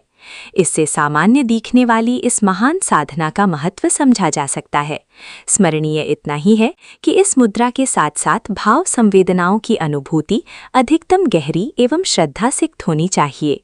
जिह्वा को उलटकर तालू से लगाना और अनुभव करना कि इसके ऊपर सहस्रार अमृत कलश से रिस रिस कर टपकने वाले सोमरस का जिह्वाग्र भाग से पान किया जा रहा है, यही खेचरी मुद्रा है। तालू में मधुमक्खियों के छत्ते जैसे कोष्ठक होते हैं। सहस्रार को शतदल, सहस्रदल कमल की उपमा दी गई है। तालु सहस्रधारा है। उसके कोष्ठक शरीर शास्त्र की दृष्टि से उच्चारण एवं भोजन चबाने निगलने आदि के कार्यों में सहायता करते हैं। योग शास्त्र की दृष्टि से उनसे दिव्य स्राव निस्सृत होते हैं। ब्रह्म चेतना मानवीय संपर्क में आते समय सर्वप्रथम ब्रह्मलोक में अवतरित होती है। इसके बाद वहां मनुष्य की स्थिति, आवश्यकता एवं आकांक्षा के अनुरूप काया की विभिन्न अवयवों में चली जाती है। शेषांश अंतरिक्ष में विलीन हो जाता है। जिह्वा को तालु से स्पर्श कराने के कई उद्देश्य हैं। मुख गह्वर में रहने वाली रसेंद्रिय रस शक्ति संपन्न ऋण विद्युत सदृश होती है। उसे मुखर कुंडलिनी कहते हैं। सर्पिणी की तुलना भी उस पर सही रीति से लागू होती है। अनगढ़ कुसंस्कारी प्रसुप्त स्थिति में वह स्वाद के नाम पर कुछ भी कितना ही बिना विवेक के खाती है। पेट को दुर्बल और रक्त को विषाक्त करती है। फलतः दुर्बलता और अस्वस्थता की चक्की में पिसते हुए आधा अधूरा कष्टपूर्ण जीवन जी सकना संभव होता है। शेष तो अकाल मृत्यु की तरह ही नष्ट होता है। यह सर्पिणी के काटने सदृश ही दुखदायी है। इसी प्रकार जिह्वा द्वारा कटुवचन, हे परामर्श, छल प्रपंच आदि द्वारा अपने को गर्हित, अधःपतित और दूसरों को कुमार्ग अपनाने के लिए उत्तेजित किया जाता है। ये भी सर्पिणी का ही काम है। द्रौपदी की जीभ ने महाभारत की पृष्ठभूमि बनाई थी, यह सर्वविदित है। यह अनगढ़ प्रसुप्त स्थिति हुई। यदि यह जिह्वा कुंडलिनी जागृत हो सके, सुसंस्कृत बन सके, तो आहार संयम के लिए जागरूक रहती है। बोलते समय प्रिय और हित का अमृत खोलती है। फलतः संभाषणकर्ता को श्रेय एवं सम्मान की अजस्त्र उपलब्धियां होती हैं। सुसंस्कृत जिह्वा के अनुदानों ने कितनों को न जाने किन किन वरदानों से लाद दिया है। प्रामाणिक और सुसंस्कृत वाणी के आधार पर ही तो लोग अनेक क्षेत्रों में नेतृत्व करते हैं। ऊर्ध्व मूलाधार में ज्ञान बीज का निर्झर झरता है। जननेंद्रिय की और मुख की आकृति को समतुल्य बताना कहने सुनने में तो भौड़ा लगता है, पर योग शास्त्र की दृष्टि से दोनों की वस्तुस्थिति में बहुत कुछ समानता है। इंद्रियों में कामुकता और स्वादेंद्रिय ये दो ही प्रधान मानी गई हैं। संयम साधना में जिह्वा संयम होने पर कामेंद्रिय का संयम सहज ही सध जाने की बात नितांत महत्वपूर्ण है। इसमें दोनों के बीच की घनिष्ठता प्रत्यक्ष है। काम क्रीड़ा में भी ये दोनों ही गह्वर अपने अपने ढंग से उत्तेजित रहते हैं और अपना अपना पक्ष पूरा करते हैं। जिह्वा में ऋण विद्युत की प्रधानता है। मस्तिष्क धन विद्युत का केंद्र है। तालु इसकी निचली परत है। जिह्वा को भावनापूर्वक तालु से लगाने पर आत्मरति जैसा उद्देश्य पूरा होता है। जिह्वा और तालु की हल्की भावनापूर्ण रगड़ से एक विशेष प्रकार के आध्यात्मिक स्पंदन आरंभ होते हैं। उनसे उत्पन्न उत्तेजना से ब्रह्मानंद की अनुभूति का लाभ मिलता है। ये सूक्ष्म होने के कारण कायिक विषयानंद से अत्यंत उच्च कोटि का कहा गया है। इस अनुभूति को योगीजन अमृत निर्झर का रसास्वादन कहते हैं।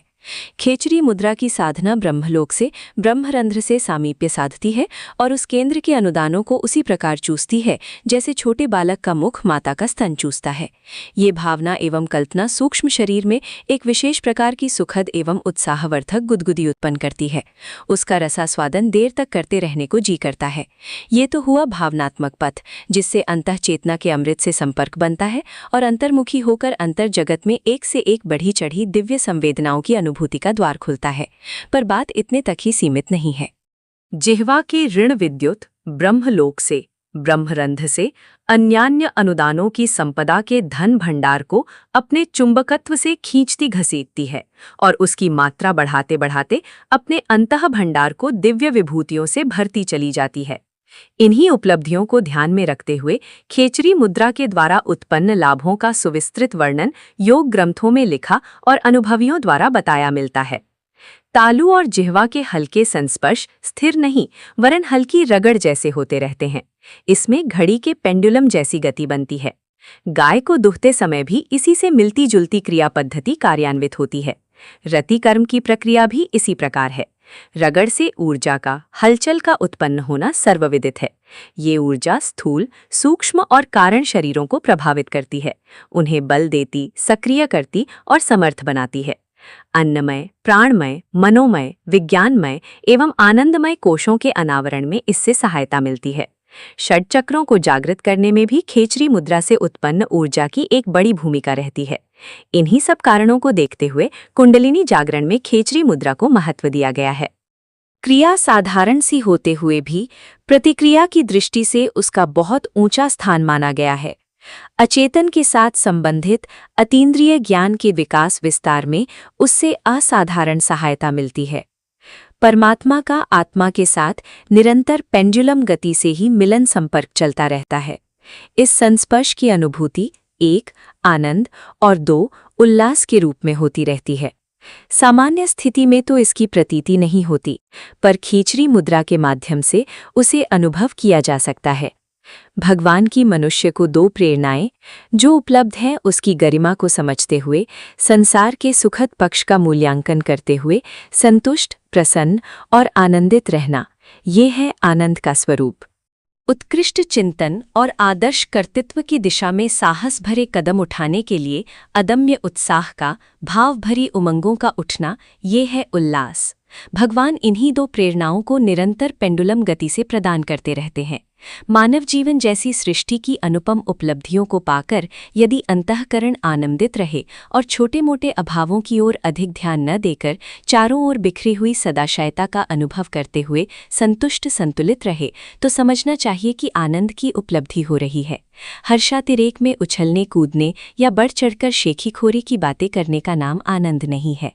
उस स्थिति में दृष्टिकोण परिपक्व हो जाता है, और परिष्कृत इसलिए कि जिन अभावों और असफलताओं में दूसरे लोग उद्विग्न उत्तेजित हो उठते हैं, उन्हें वो विनोद कौतुक भर समझते हुए अपनी मनःस्थिति को सुसंतुलित बनाए रहता है। जिनकी मनोभूमि ऐसी हो, उसे आनंद की प्राप्ति हो गई, ऐसा कहा जा सकता है। आनंदित, संतुष्ट या प्रसन्न होने में एक दोष ये है कि अपूर्णता से पूर्णता की ओर चलने के लिए जिस कठोर कर्मठता की जरूरत पड़ती है, उसे प्रायः भुला दिया जाता है।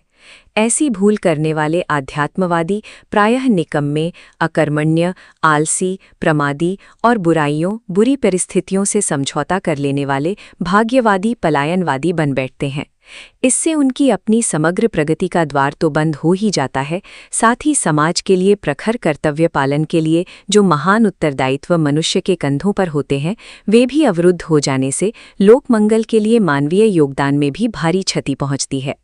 मनुष्य का अवतरण जिन महान कर्तव्यों और उत्तरदायित्वों का प्रचंड प्रयत्नशीलता के साथ निर्वाह करने के लिए हुआ है, यदि उनमें शिथिलता आ गई तो समझना चाहिए कि जीवित ही मृतक बन जाने जैसी स्थिति उत्पन्न हो गई।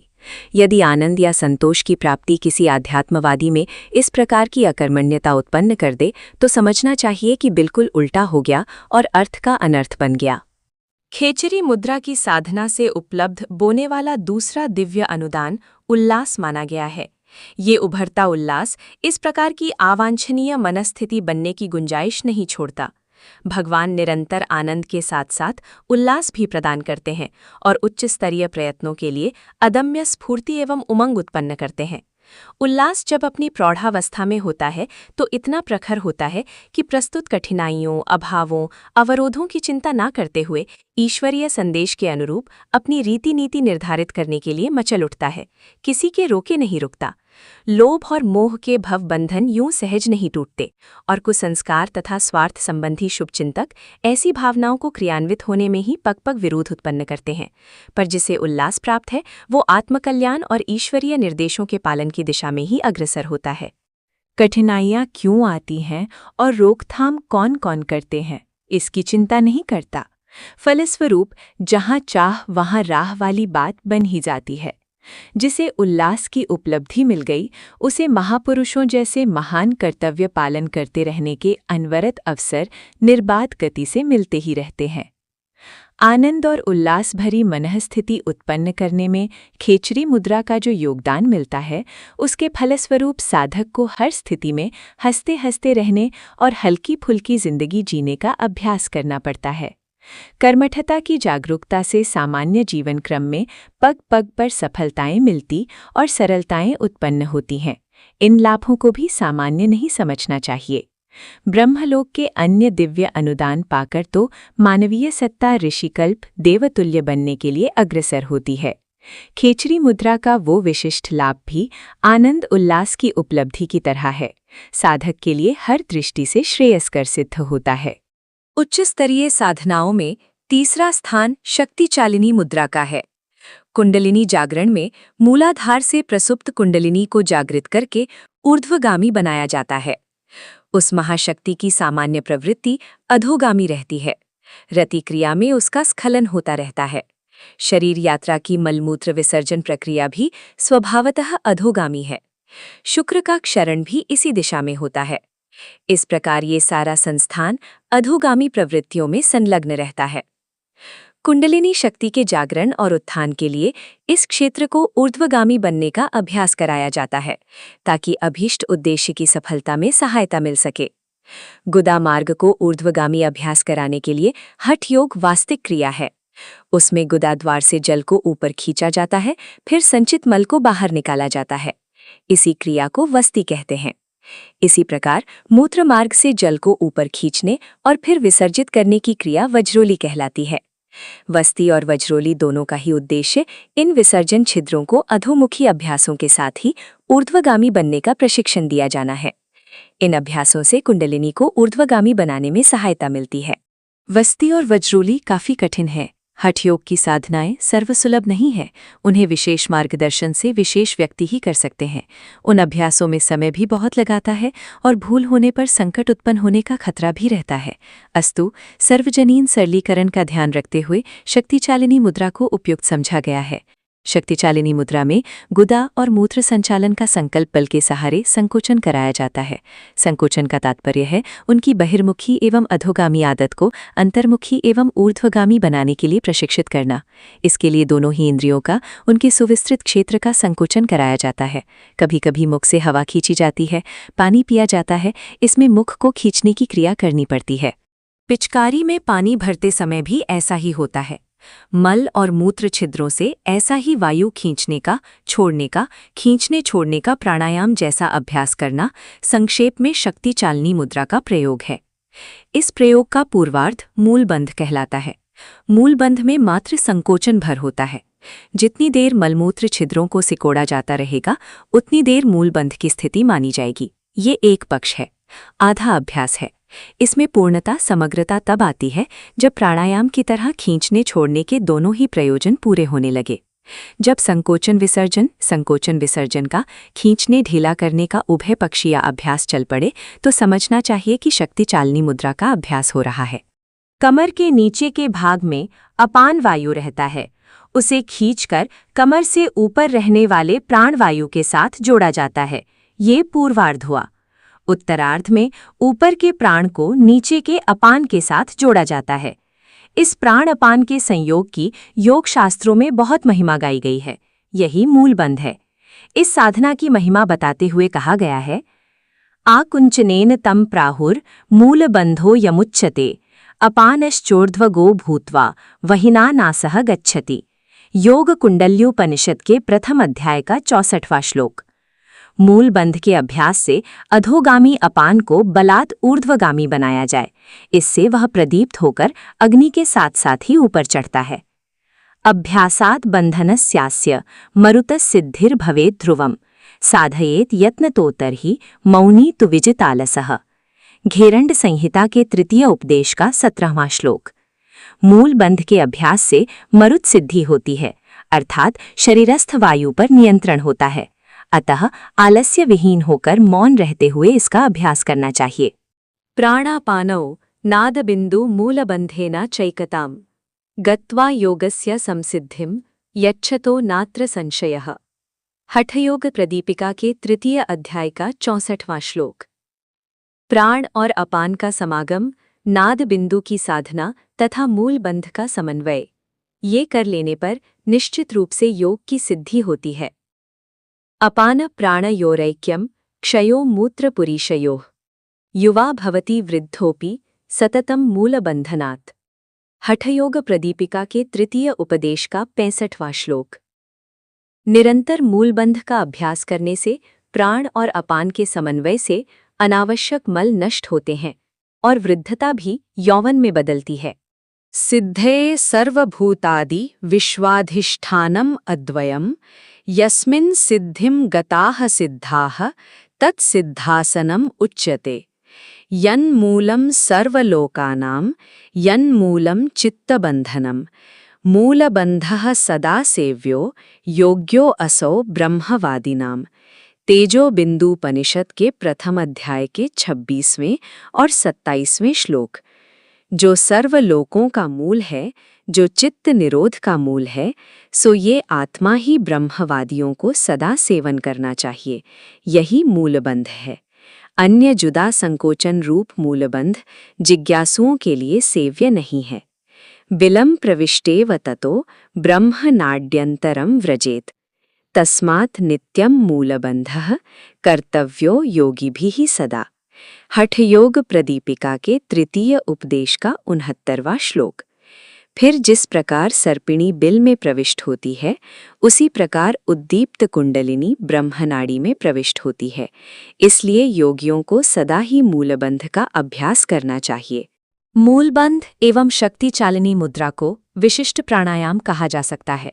सामान्य प्राणायाम में नासिका से सांस खींचकर प्राण प्रवाह को नीचे मूलाधार तक ले जाते हैं और फिर ऊपर की ओर उसे वापस लाकर नासिका द्वार से निकालते हैं।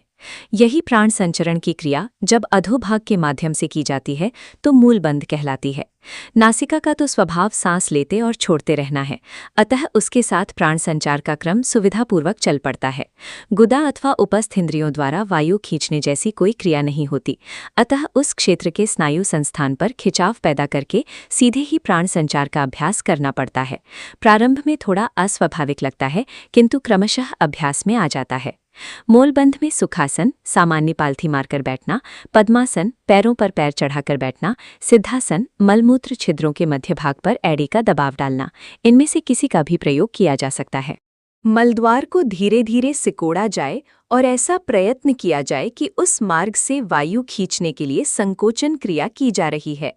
मल का वेग अत्यधिक हो और तत्काल शौच का अवसर न हो तो उसे रोकने के लिए मल मार्ग को सिकोड़ने और ऊपर खींचने जैसी चेष्टा करनी पड़ती है। ऐसा ही मूलबंध में भी किया जाता है। मलद्वार को ही नहीं, उस सारे क्षेत्र को सिकोड़ने को ऐसा प्रयत्न किया जाता है कि मानो वायु अथवा जल को उस छिद्र से खींच रहे हैं। वज्रौली क्रिया में मूत्र मार्ग से पिचकारी की तरह जल खींचने और फिर निकाल देने का अभ्यास किया जाता है। मूलबंध में जल आदि खींचने की बात तो नहीं है, पर संकल्प बल से गुदाद्वार ही नहीं, मूत्र छिद्र से भी वायु खींचने जैसा प्रयत्न किया जाता है और उस सारे क्षेत्र को ऊपर खींचने का प्रयास चलता है। गुदा मार्ग से वायु खींचकर नाभि से ऊपर तक घसीट ले जाने की चेष्टा आरंभिक है। कुछ समय तक रुकना संभव होता है तो अपान को नाभि से ऊपर हृदय तक पहुंचाने का प्रयत्न किया जाता है। ये खींचने का, ऊपर ले जाने का पूर्वार्थ हुआ। उत्तरार्ध में प्राणवायु को नाभि से नीचे की ओर लाया जाता है और अपान अपनी जगह आ जाता है। इसका व्यावहारिक स्वरूप ये है कि खींचने सिकोड़ने की क्रिया को ढीला छोड़ने, नीचे उतारने, खाली करने का वैसा ही प्रयत्न किया जाता है जैसा कि प्राणायाम में रेचक के लिए सांस छोड़ी जाती है। मोटे तौर से उसे गुदा मार्ग को, मूत्र मार्ग को ऊपर की ओर सिकोड़ने की, पूरा संकोचन हो जाने पर कुछ देर रोके रहने की, अंततः उसे ढीला छोड़ देने की गुदा मार्ग से होने वाली प्राणायाम क्रिया ही कहा जा सकता है। स्मरण रहे कि ये क्रिया वायु संचार की नहीं, प्राण संचार की है। नासिका द्वारा तो प्राण संचार क्रम चलता ही रहता है, अतः उसके साथ प्राण प्रक्रिया जोड़ने में कठिनाई नहीं होती। मूलाधार क्षेत्र में श्वास लेने जैसा अभ्यास किसी इंद्रिय को नहीं है, किंतु प्राण संचार की क्षमता उस क्षेत्र में ऊर्ध्व भाग से किसी भी प्रकार कम नहीं। मूल बंध द्वारा प्राण को ऊर्ध्वगामी बनाना प्रथम चरण है। दूसरे चरण में शक्ति चालिनी मुद्रा के अभ्यास से प्राण, अपान आदि शरीरस्थ प्राणों को इच्छानुसार समुचित अनुपात में एक दूसरे से जोड़ा मिलाया जाना संभव होता है। ऐसा करने से शरीरस्थ पंचप्राण महाप्राण से संबद्ध हो जाते हैं। गीता में योग साधक द्वारा प्राण को अपान में तथा अपान को प्राण में होमने का उल्लेख इसी दृष्टि से किया गया, यथा अपाने जुह्वति प्राणम प्राणे पानम तथा परे प्राणापान गतिरोध्वा प्राणायाम परायणाः। गीता के चौथे अध्याय का 29वां श्लोक। अर्थात कोई साधक अपान में प्राण की आहुति देते हैं, कुछ प्राण में अपान को होमते हैं। प्राण और अपान की गति नियंत्रित करके साधक प्राणायाम परायण होता है।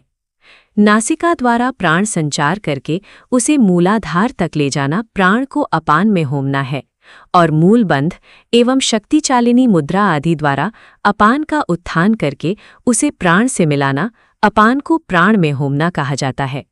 प्राण और अपान दोनों की ही सामान्य गति को नियंत्रित करके उसे उच्च लक्ष्यों की ओर प्रेरित करना ही प्राणायाम का उद्देश्य है।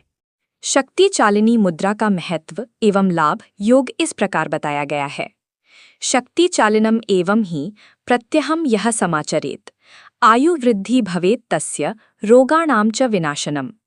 शिव संहिता के चौथे अध्याय का 106वां श्लोक। शक्ति चालिनी मुद्रा का जो प्रतिदिन अभ्यास करता है उसकी आयु में वृद्धि होता है और रोगों का नाश होता है।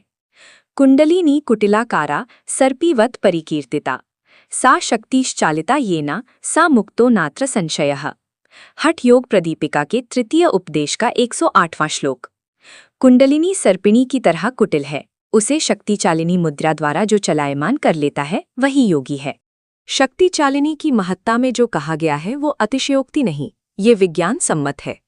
शक्ति कहीं से आती नहीं, सुप्त से जागृत, जड़ से चलायमान हो जाना ही शक्ति का विकास कहा जाता है।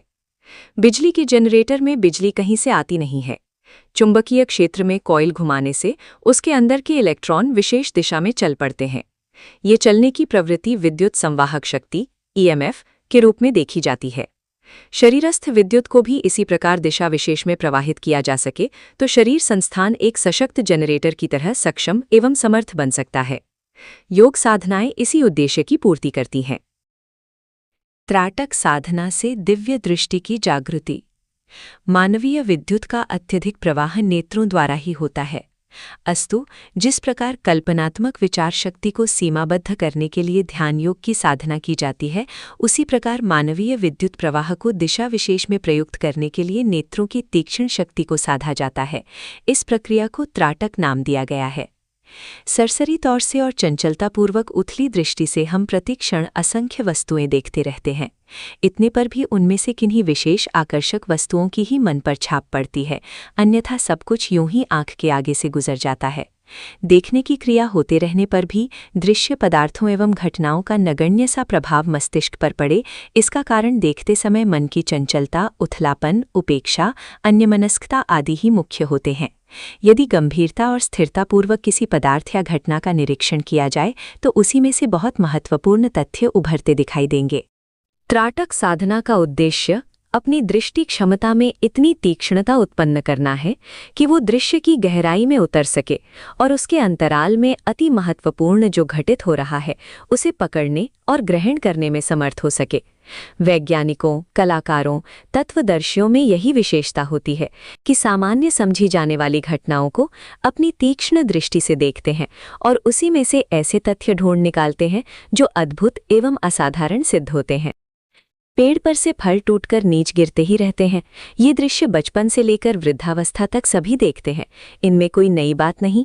किंतु आइजैक न्यूटन ने पेड़ से सेब का फल जमीन पर गिरते देखा तो उसकी सूक्ष्म दृष्टि इसका कारण तलाश करने में लग गई और अंततः उसने पृथ्वी में आकर्षण शक्ति होने का क्रांतिकारी सिद्धांत प्रतिपादित करके विज्ञान जगत में एक अनूठी हलचल उत्पन्न कर दी। इस आधार पर आगे चलकर विज्ञान की भावी प्रगति का पथ प्रशस्त होता चला गया है। कलाकारों और तत्वदर्शियों की दृष्टि भी ऐसी ही होती है। महर्षि चरक ने जमीन पर उगती रहने वाली सामान्य जड़ी बूटियों के ऐसे गुणधर्म खोज निकाले जिनके सहारे आरोग्य विज्ञान की प्रगति में भारी सहायता मिली। मनीषियों ने एक से एक बढ़कर विज्ञान के क्षेत्र में रहस्योद्घाटन किए हैं। इस सूक्ष्म अवलोकन में दिव्य दृष्टि तो काम करती ही है, पर उसके उत्पादन अभिवर्धन में चर्म चक्षुओं में उत्पन्न होने वाली वेधक दृष्टि की भूमिका भी कम महत्वपूर्ण नहीं होती। क्राटक इसी विभूति के उत्पादन को ध्यान में रखते हुए किया जाता है। बुद्धि का महत्व सर्वविदित है, पर मानवीय विद्युत, जिसे प्रतिभा का स्रोत माना जाता है, व्यक्तित्व के निर्माण एवं प्रयत्नों की सफलता में किसी भी प्रकार कम महत्वपूर्ण नहीं है। मनुष्य शरीर एक अच्छा खासा बिजली घर है। उससे लोहे की मशीनें चलाई जाती हैं, पर शरीर यंत्र में जो एक से एक अद्भुत कलपुर्जे लगे हैं, उनके सुसंचालन में यही शक्ति कितना काम करती है, इसे देखते हुए भौतिक विद्युत की क्षमता को तुच्छ ही कहा जा सकता है। मानवीय विद्युत का वस्तुओं और प्राणियों पर कितना भारी प्रभाव पड़ता है, उससे वातावरण का निर्माण किस तरह उभरता है और व्यक्तित्व के विकास में कितनी सहायता मिलती है, इस सब को यदि क्रमबद्ध किया जा सके तो प्रतीत होगा कि मनुष्य शरीर में काम करने वाली बिजली कितनी सूक्ष्म और कितनी महत्वपूर्ण है। यों तो मनुष्य शरीर के रोम रोम में विद्युत प्रवाह ही काम करता है, पर नेत्र, जननेंद्रिय और वाणी, ये 3 द्वार मुख्य हैं, जिनमें होकर वो प्रवाह बाहर निकलता है और परिस्थितियों को प्रभावित करता है। मस्तिष्क का ब्रह्मरंध्र भाग उत्तरी ध्रुव की तरह निखिल ब्रह्मांड में संव्याप्त महाप्राण को खींचकर अपने में धारण करता है। इसके उपरांत उसके प्रयोग के आधार नेत्र, जिह्वा एवं जननेंद्रिय छिद्रों में होकर बनते हैं। जिह्वा की वाक् साधना के लिए जप, पाठ, मौन जैसे कितने ही अभ्यास हैं। जननेंद्रिय से संबंधित काम शक्ति को ब्रह्मचर्य से संयमित किया जाता है और उसे कुंडलिनी जागरण के रूप में उभारा जाता है। उनका उल्लेख यहाँ अभीष्ट नहीं। त्राटक द्वारा नेत्र गोलकों से प्रवाहित होने वाली विद्युत शक्ति को किस प्रकार केंद्रीभूत एवं तीक्ष्ण बनाया जाता है, यहाँ तो इस प्रसंग पर चर्चा की जानी है। मनुष्य का अंतरंग नेत्र गोलकों में होकर बाहर झांकता है। उन्हें अंतरात्मा की खिड़की कहा गया है।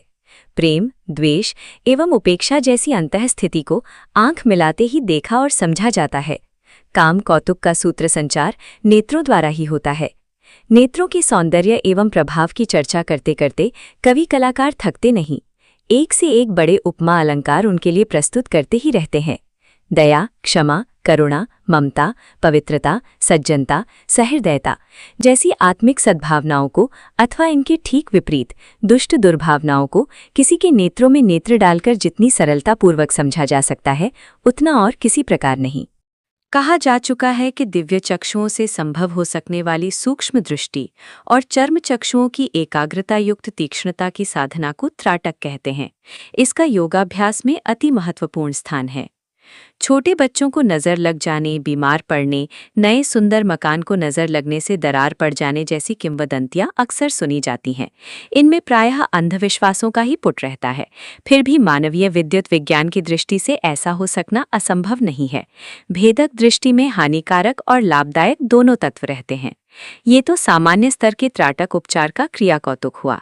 आध्यात्मिक क्षेत्र में आगे बढ़ने वाले इसी प्रयोग की उच्च भूमिका में प्रवेश करके दिव्य दृष्टि विकसित करते हैं और उस अदृश्य को देख पाते हैं जिसे देख सकना चर्म चक्षुओं के लिए संभव नहीं हो सकता। दृष्टि के स्थूल भाग की भी विशेषता है, पर वस्तुतः उसकी वास्तविक शक्ति सूक्ष्म दृष्टि पर निर्भर रहती है। प्रेम, द्वेष, घृणा, उपेक्षा आदि के भाव आँखों की बनावट या पुतली संचालन क्रम में अंतर नहीं करते। वो स्थिति तो सदा एक सी ही रहती है।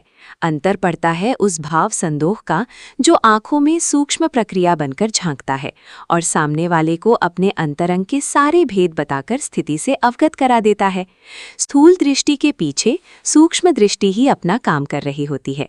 अस्तु, भारतीय योग दर्शन ने त्राटक के माध्यम से सूक्ष्म दृष्टि को एकाग्र एवं प्रभावशाली बनाने का उद्देश्य सामने रखा है, जबकि पाश्चात्य शैली में चर्म चक्षु ही सब कुछ हैं और उन्हीं की दृष्टि से वेधक क्षमता उत्पन्न करके अभीष्ट प्रयोजन संपन्न किए जाते हैं। त्राटक का वास्तविक उद्देश्य दिव्य दृष्टि को ज्योतिर्मय बनाना है। उसके आधार पर सूक्ष्म जगत की झांकी की जा सकती है। अंतः क्षेत्र में दबी हुई रत्न राशि को खोजा और पाया जा सकता है। देश, काल, पात्र की स्थूल सीमाओं को लांघकर अविज्ञात और अदृश्य का परिचय प्राप्त किया जा सकता है। आंखों के इशारे से तो मोटी जानकारी भर की जा सकती है, पर दिव्य दृष्टि से तो किसी अंतः क्षेत्र की गहराई में प्रवेश करके वहां ऐसा परिवर्तन किया जा सकता है जिससे जीवन का स्तर एवं स्वरूप ही बदल जाए। इस प्रकार त्राटक की साधना यदि सही रीति से सही उद्देश्य के लिए की जा सके तो उससे साधक की अंतःचेतना के विकसित होने का असाधारण लाभ मिलता है। साथ ही जिस प्राणी या पदार्थ पर इस दिव्य दृष्टि का प्रभाव डाला जाए तो उसे भी विकासोन्मुख करके लाभान्वित किया जा सकता है। नाद ब्रह्म की साधना, नाद योग। ब्रह्मांडीय चेतना एवं सशक्तता का उद्गम स्रोत कहाँ है? इसकी तलाश करते हुए तत्वदर्शी ऋषि अपने गहन अनुसंधानों के सहारे इस निष्कर्ष पर पहुंचे हैं कि ये समस्त हलचलें जिस आधार पर चलती हैं वो शक्ति स्रोत शब्द है। अचिंत्य, अगम्य, अगोचर परम ब्रह्म को जगत चेतना के साथ अपना स्वरूप निर्धारित करते हुए शब्द ब्रह्म के रूप में प्रकट होना पड़ा। सृष्टि से पूर्व यहाँ कुछ नहीं था। कुछ से सब कुछ को उत्पन्न होने का प्रथम चरण शब्द ब्रह्म था। उसी को नाद ब्रह्म कहते हैं। उसकी परम सत्ता का आरंभ अवतरण इसी प्रकार होता है। उसके अस्तित्व एवं प्रभाव का परिचय प्राप्त करना सर्वप्रथम शब्द के रूप में ही संभव हो सका। ये विश्व अनंत प्रकाश के गर्भ में पलने वाला और उसी की गोदी में खेलने वाला बालक है। ग्रह नक्षत्रों का, निहारिकाओं का, प्राणी और पदार्थों का निर्वाह इस आकाश की छत्र छाया में ही हो रहा है। सृष्टि से पूर्व आकाश ही था। आकाश में ऊर्जा रूप में हलचलें उत्पन्न हुई। हलचलें सघन होकर पदार्थ बन गई। पदार्थ से पंच तत्व और पंच प्राण बने। इन्हीं के सम्मिश्रण से विभिन्न प्रकार की वस्तुएं बनी और प्राणी बने। सृष्टि के इस आरंभ क्रम से आत्मविज्ञानी और भौतिक विज्ञानी प्रायः सभी समान रूप से सहमत हो चले। आरंभिक हलचल शब्द रूप में हुई होगी। इस कल्पना को अब मान्यता के रूप में स्वीकार कर लिया गया है। आकाश की तन्मात्रा शब्द ही है। शब्द और आकाश का पारस्परिक घनिष्ठ संबंध है। स्थूल आकाश ईथर के रूप में जाना जाता है। ध्वनि प्रवाह भी उसे कहते हैं। प्रकाश की भौतिक जगत की एक बड़ी शक्ति है। विद्युत, चुंबक आदि का नंबर इसके बाद आता है। शक्ति का प्रथम स्रोत ध्वनि है। ध्वनि से प्रकाश के संयोग वियोगों से तत्वों, प्रवाहों एवं चेतनाओं का उद्भव। सृष्टि का आधार कारण इसी प्रकार समझा जा सकता है। शब्द का आरंभ जिस रूप में हुआ उसी स्थिति में वो अनंत काल तक बना रहेगा। आरंभ शब्द ओम माना गया है।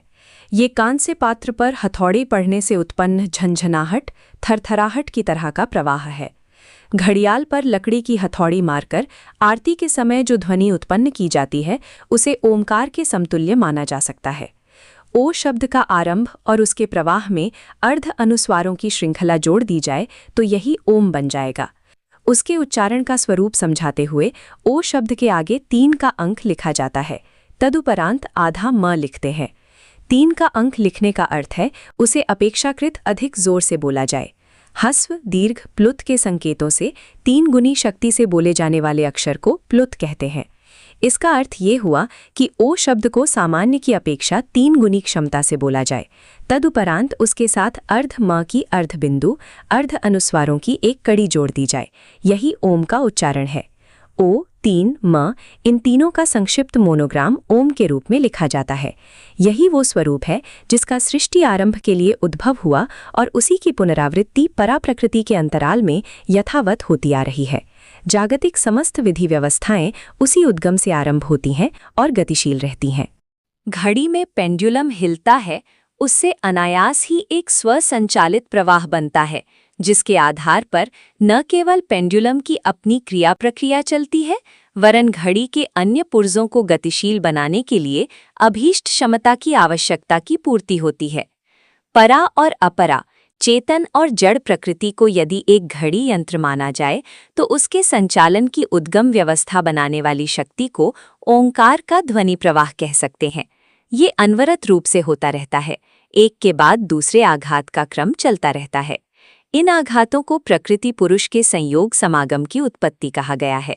श्रृंगारिक अलंकारों में इसे काम क्रीड़ा की विविध प्रवृत्तियों के रूप में भी सरस वर्णनों के साथ समझने समझाने का प्रयत्न चलता रहता है।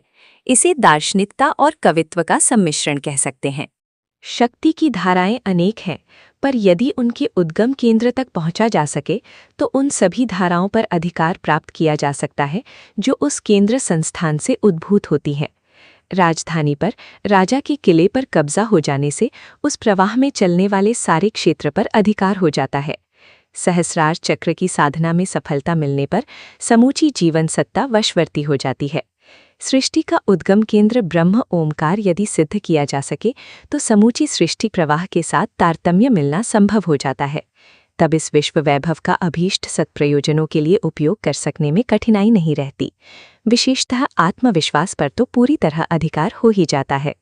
विश्वनियंता परमात्मा के लिए विश्व व्यवस्था की बात जितनी महत्वपूर्ण है, आत्मनियंता आत्मा के लिए उतना ही गरिमामय आत्मसत्ता के क्षेत्र में सुव्यवस्था बना सकना है। शब्द ब्रह्म प्रकृति और पुरुष का मध्यवर्ती संबंध सूत्र है। इस पर अधिकार होने से दोनों ही क्षेत्रों में घनिष्ठता सध जाती है। प्रकृति क्षेत्र की शक्तियां और ब्रह्म क्षेत्र की चेतनाएं करतलगत हो सके तो रिद्धियों और सिद्धियों का, संपदाओं और विभूतियों का उभय पक्षीय वैभव उपलब्ध हो सकता है। ओमकार साधना नाद योग की उच्च स्तरीय साधना है। आरंभिक अभ्यासी को प्रकृति प्रवाह से उत्पन्न विविध स्तर की आहत परिचित ध्वनियां सूक्ष्म कणेन्द्रिय से सुनाई पड़ती हैं। इनके सहारे मन को वशवर्ती बनाने तथा प्रकृति क्षेत्र में चल रही हलचलों को जानने तथा उन्हें मोड़ने मरोड़ने की सामर्थ्य मिलती है। आगे चलकर अनाहत क्षेत्र आ जाता है। स्वयंभू ध्वनि प्रवाह, जिसे परम ब्रह्म का अनुभव में आ सकने वाला स्वरूप कह सकते हैं। यदि कोई उसके सघन संपर्क में आ सके तो वो आध्यात्मिक क्षेत्र का सिद्ध पुरुष भी कहला सकता है। भगवान का सर्वश्रेष्ठ नाम ओम है। ये स्वयंभू है। पेट भरा होने पर जब डकार लेते हैं तब पूर्णता का प्रतीक ओम शब्द अनायास ही निकलता है, जिसकी ध्वनि नाभि देश से आरंभ होकर कंठमूल और मुखाग्र तक चली जाती है। ये ओम 3.5 अक्षरों का विनिर्मित है। ओ, ऊ, ऊ। ओम के उच्चारण में जो अर्धबिंदु लगा है, इसे चंद्र बिंदु अथवा अर्धमात्रा कहते हैं। उसे आधा अक्षर माना गया है। इस प्रकार 3.5 अक्षर का मंत्रराज यों कहलाता है। इसका उच्चारण कंठ, ओंठ, मुख, जिह्वा से होता है, पर इसका बीज कुंडलिनी में सन्निहित है। जब ध्वनि और प्राण दोनों मिल जाते हैं तब उसका समग्र प्रभाव उत्पन्न होता है। मांडूक्योपनिषद में परमात्मा के समग्र रूप का तत्व समझाने के लिए उनके 4 पादों की कल्पना की गई है।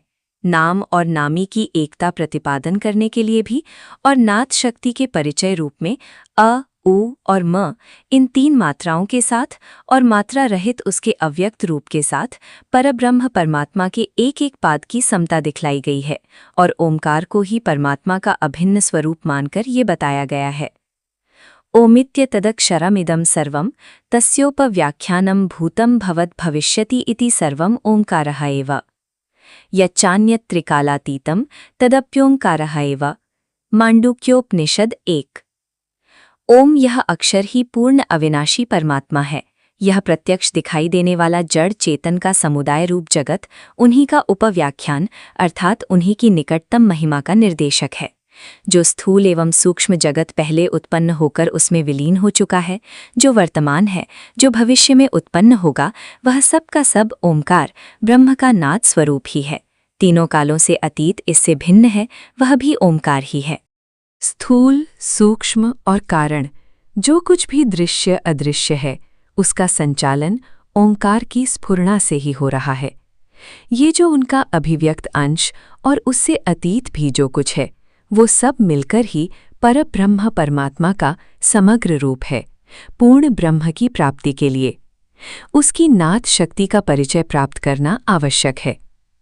परमात्मा के नाद रूप के साक्षात्कार के लिए किए गए ध्यान के संबंध में नाद बिंदुपनिषद के 33 से 41वें मंत्रों में बड़ी सूक्ष्म अनुभूतियों का विवरण मिलता है। इन मंत्रों में बताया गया है कि जब पहले पहले अभ्यास किया जाता है तो नाद कई तरह का और बड़े जोर जोर से सुनाई देता है। आरंभ में नाद की ध्वनि नागरी, झरना, भेरी, मेघ और समुद्र की हरहराहट की तरह होती है। बाद में भ्रमर, वीणा, वंशी और किंकिनी की तरह गुंजनपूर्ण और मधुर होती है।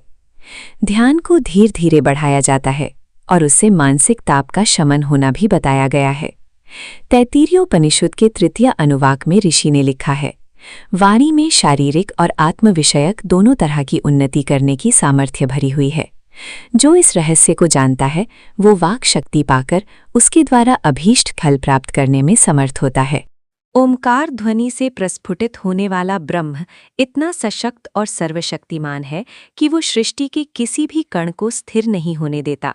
समुद्रों को मथ डालने से लेकर भयंकर आंधी तूफान और ज्वालामुखी पैदा करने तक, परस्पर विचार विनिमय की व्यवस्था से लेकर ग्रह नक्षत्रों के सूक्ष्म कंपनों को पकड़ने तक का एक सुविस्तृत विज्ञान किसी समय भारतवर्ष में प्रचलित था। नाद ब्रह्म की उपासना के फलस्वरूप यहाँ के साधक इंद्रियातीत क्षमताओं के अधिपति और स्वर्ग संपदा के अधिकारी देवमानव कहलाते रहे हैं। अनाहत नाद की उपासना विश्वव्यापी है। पाश्चात्य विद्वानों तथा साधकों ने उसके वर्णन के लिए इन शब्दों का प्रयोग किया है: word, logos, he whispers from the unknown, inner voice, the language of soul, primordial sound, the voice from heaven, the voice of soul आदि। गणितज्ञ दार्शनिक पाइथागोरस ने इसे सृष्टि का संगीत, म्यूजिक ऑफ द स्फीयर्स कहा गया है।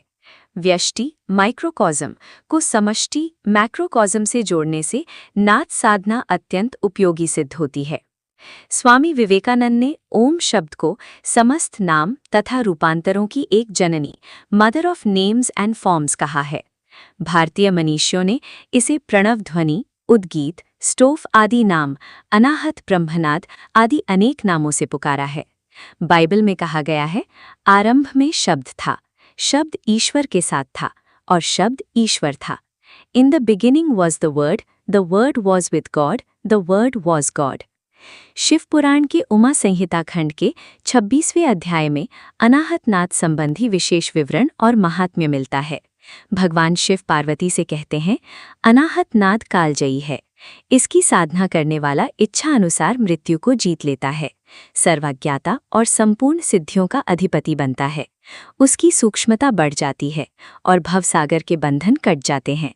जागरूक योगी शब्द ब्रह्म की साधना करे, ये परम कल्याणकारी योग है। नाद योग के 10 मंडल साधना ग्रंथों में गिनाए गए हैं। कहीं कहीं इन्हें लोक भी कहा गया है। एक ओमकार ध्वनि और शेष 9 शब्द, इन्हें मिलाकर 10 शब्द बनते हैं। इन्हीं की श्रवण साधना शब्द ब्रह्म की नाद साधना कहलाती है। संत मत के मध्यकालीन आचार्यों ने नाद ब्रह्म की साधना को सुरति कहा है। कबीर, रैदास, नानक, पलटू एवं राधा स्वामी एवं नाथ संप्रदाय में इसका विशेष रूप से प्रचलन है। सुरति का एक अर्थ प्रकृति पुरुष के बीच अनवरत क्रम से चलने वाली दिव्य मिलन बिछुड़न क्रिया की ओर संकेत करता है। दूसरा अर्थ स्रोत शब्द के अपभ्रंश रूप में भी सुरति को ले सकते हैं। शास्त्रों में अध्यात्म स्रोत अनवरत शब्द प्रवाह को माना गया है। सूक्ष्मनाद प्रकृति के अंतराल में सर्वव्यापी बनकर गूंज रहा है। उसे अपने कायघट में भी सुना जा सकता है। इसकी श्रवण विधियां साधना शास्त्र में विभिन्न प्रकार से बताई गई हैं। कुंडलिनी साधना को प्रणव विद्या भी कहा गया है। उसके जागरण में जहाँ अन्यान्य विधि विधानों का प्रयोग होता है, वहाँ उस संदर्भ में प्रणव तत्व को प्रायः प्रमुखता ही दी जाती है। प्रकृति ही निश्चला परावाग्रूपिणी परप्रणवात्मिका कुंडलिनी शक्ति ही प्रपंच सार तत्व। कुंडलिनी जागरण प्रयोग गायत्री महाविद्या के अंतर्गत ही आता है। पंचमुखी गायत्री में पंचकोशों की साधना पंचाग्नि विद्या कही जाती है। यही गायत्री के 5 मुख हैं। गायत्री की प्राण साधना का नाम सावित्री विद्या है। सावित्री ही कुंडलिनी है। गायत्री मंत्र में, गायत्री साधना में प्राण तत्व का अविच्छिन्न समावेश है। कहा गया है, ओमकारम पितृरूपेण गायत्रीं मातरम तथा पितरौ यो न जानाति ब्राह्मणः सोन्यवीर्यजः। योग संध्या। ओमकार रूपी पिता और गायत्री रूपी माता को जो ब्राह्मण नहीं जानता है वह वर्णशंकर है। गायत्री ही क्या, किसी भी श्रुति वेद मंत्र का शक्ति जागरण ओमकार का समावेश किए बिना संभव नहीं होता। हर वेद मंत्र के उच्चारण में पहले ओमकार संयुक्त करना पड़ता है, तभी वो जागृत होता है, अन्यथा वो निर्जीव ही बना रहेगा। न माम निरयित्वा ब्राह्मणः ब्रह्म वदेयुः, यदि वदेयुः अब्रह्म तत्स्यात्। गोपथ पूर्व 2:3। ओमकार ने कहा कि मुझको उच्चारण किए बिना ब्राह्मण वेद मंत्र न बोलें, यदि बोलें तो वो वेद न रहे।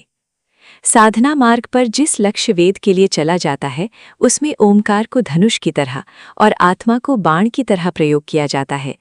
आत्मा का अग्रगमन प्रणव धनुष की सहायता से ही होता है।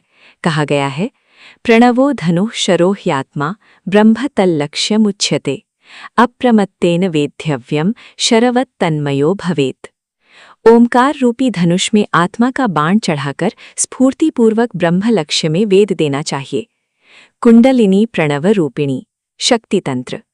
महाकुंडलिनी प्रोक्ता परब्रह्म स्वरूपिणी शब्द ब्रह्ममयी देवी एकानेकाक्षराकृतिः। योग कुंडलिनी उपनिषद। अर्थात कुंडलिनी प्रणव रूप है। महाकुंडलिनी को परब्रह्म स्वरूपिणी कहा गया है। ये शब्द ब्रह्ममय है। एक ओम से अनेक अक्षरों की आकृतियां उत्पन्न हुई हैं। कुंडलिनी का आकार सर्पिणी जैसा बताया गया है। वो गुंजलक मारे सोती हुई पड़ी है और पूंछ को अपने मुंह में दबाए हुए है। इस आकृति को घसीटकर बनाने से ओम शब्द बन जाता है। अस्तु प्राण और उच्चारण सहित समर्थ को कुंडलिनी कहा गया है और उसी सजीव ओम के उच्चारण का पूरा फल बताया गया है, जिसमें कुंडलिनी जागृति शक्ति का समन्वय हुआ है। नाद योग की साधना के दो रूप हैं। एक तो अंतरिक्ष सूक्ष्म जगत से आने वाली दिव्य ध्वनियों का श्रवण, दूसरा अपने अंतरंग के शब्द ब्रह्म का जागरण और उसका अभीष्ट क्षेत्र में अभीष्ट उद्देश्य के लिए परिप्रेषण। ये शब्द उत्थान एवं परिप्रेषण ओमकार साधना के माध्यम से ही बन पड़ता है। साधारण रेडियो यंत्र मात्र ग्रहण करते हैं। वे मूल्य की दृष्टि से सस्ते और संरचना की दृष्टि से सरल भी होते हैं, किंतु परिप्रेषण यंत्र ब्रॉडकास्ट ट्रांसमीटर महंगे भी होते हैं और उनकी संरचना भी जटिल होती है। उनके प्रयोग करने की जानकारी भी श्रमसाध्य होती है, जबकि साधारण रेडियो का बजाना बच्चे भी जानते हैं। रेडियो की संचार प्रणाली तभी पूर्ण होती है जब दोनों पक्षों का सुयोग बन जाए। यदि ब्रॉडकास्ट की व्यवस्था ना हो तो सुनने का साधन कहाँ से बन पड़ेगा। जिस क्षेत्र में रेडियो का लाभ जाना है वहां आवाज को ग्रहण करने की ही नहीं, आवाज को पहुंचाने की भी व्यवस्था होनी चाहिए। नाद योग की पूर्णता दोनों ही प्रयोजनों से संबद्ध है।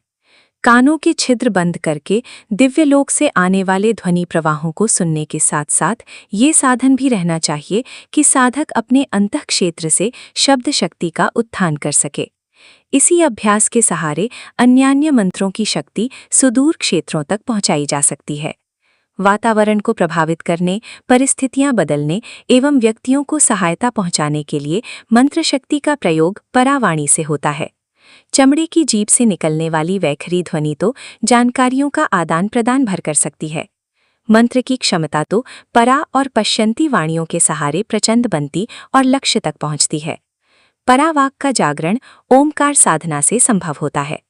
कुंडलिनी अग्नि के प्रज्वलन में ओमकार को ईंधन की तरह प्रयुक्त किया जाता है। अंतरंग समुद्रस्य रोधे वेलायते पिवा ब्रह्म प्रणव संलग्न नादो ज्योतिर्मयात्मकः मनस्तत्र लयम याति तद विष्णोः परमं पदम। नाद बिंदु उपनिषद के श्लोक 46 और 47। नाद के प्रणव में संलग्न होने पर वह ज्योतिर्मय हो जाता है। उस स्थिति में मन का लय हो जाता है। उसी को श्री भगवान विष्णु का परम पद कहा जाता है। योग साधना में चित्त वृत्तियों का निरोध और प्राण शक्ति की प्रखरता, ये दो ही तत्व प्रधान हैं। इन दोनों ही प्रयोजनों के लिए ओमकार की शब्द साधना से अभीष्ट उद्देश्य सरलतापूर्वक सिद्ध होता है। ओमकारोच्चारण प्रांत शब्द तत्वानुभावनात् सुषुप्ते संविदो चाते प्राण स्पंदो निरुध्यते। योग वासिष्ठ के उपशम प्रकरण सर्ग 78 श्लोक 21। ऊंचे स्वर से ओमकार का जप करने पर शांत चित्त में जो शेष तुर्य मात्रा रूप शब्द तत्व की अनुभूति होती है, उनके अनुसंधान से बाह्य चित्त वृत्तियों का जब बिल्कुल उपराम हो जाता है, तब प्राण वायु का निरोध हो जाता है। नाद योग की साधना में प्रगति पथ पर दोनों ही चरण उठने चाहिए। यहाँ नाद श्रवण के साथ साथ नाद उत्थान को भी साधना क्रम में सम्मिलित रखना चाहिए। कुंडलिनी जागरण साधना में नाद श्रवण में ओमकार की ध्वनि पकड़ने तक पहुंचना पड़ता है। अन्य शब्द तो मार्ग के मील पत्थर मात्र हैं। अनाहत ध्वनि को सुरति, तुर्यावस्था, समाधि आदि को पूर्णता बोधक आस्थाओं के समतुल्य माना गया है और अनाहत ध्वनि ओमकार की श्रवण अनुभूति ही है। ओमकार ध्वनि का नाद योग में इसलिए उच्च स्थान है। नव शब्द परित्यज्य ओमकारं तु समाश्रयेत सर्वे तत्र लयम यान्ति ब्रह्म प्रणव नादके। महायोग विज्ञान। 9 शब्द नादों की अपेक्षा करके ओमकार नाद का आश्रय लेना चाहिए। समस्त नाद प्रणव में लीन होते हैं। ओमकार की ध्वनि का नाद का आश्रय लेने वाला साधक सत्यलोक को प्राप्त करता है। शब्द ब्रह्म के ओमकार के उत्थान की साधना में हृदय आकाश से ओमकार ध्वनि का उद्भव करना होता है। जिह्वा से मुख ओमकार के उच्चारण का आरंभिक अभ्यास किया जाता है। पीछे उस उद्भव में परा और पश्चंती वाणियां ही प्रयुक्त होती हैं और ध्वनि से हृदयाकाश को गुंजित किया जाता है। हृदये विच्छिन्नमोमकारं घंटानादं विसोर्णवत् प्राणेनोदीर्य तत्राथ पुनः संवेशयेत् स्वरम् ध्यानेनेत्थं सुतीव्रेण युञ्जतो योगिनो मनः संव्यास्यते याशु निर्वाणं द्रव्यज्ञानक्रिया भ्रमः। श्रीमद्भागवत पुराण। हृदय में घंटा की तरह ओमकार का अविच्छिन्न पद्मनालवत अखंड उच्चारण करना चाहिए। प्राणवायु के सहयोग से पुनः पुनः ओम का जप करके बारंबार हृदय में गिराना चाहिए।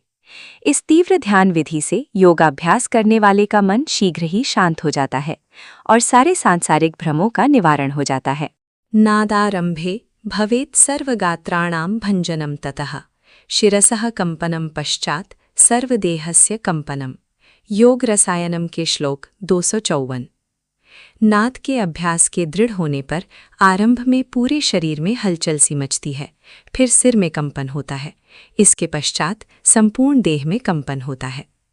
क्रमेणाभ्यासतश्चैवं श्रूयते नानाहतो ध्वनिः पृथक विमिश्रितश्चापि मनः तत्र नियोजयेत्। योग रसायनम का श्लोक 253। क्रमशः अभ्यास करते रहने पर ही अनाहत ध्वनि पहले मिश्रित तथा बाद में पृथक स्पष्ट रूप से सुनाई पड़ती है। मन को वहीं पर नियोजित करना चाहिए। नाद श्रवण से सफलता मिलने लगे तो भी शब्द ब्रह्म की उपलब्धि नहीं माननी चाहिए। नाद ब्रह्म तो भीतर से अनाहत रूप से उठता है और उसे ओमकार के सूक्ष्म उच्चारण अभ्यास द्वारा प्रयत्नपूर्वक उठाना पड़ता है। बाहरी शब्द वाद्य यंत्रों आदि के रूप में सुने जाते हैं, पर ओमकार का नाद प्रयत्न भीतर से उत्पन्न करना पड़ता है। नादः संजायते तस्य क्रमेणाभ्यासतश्चयः।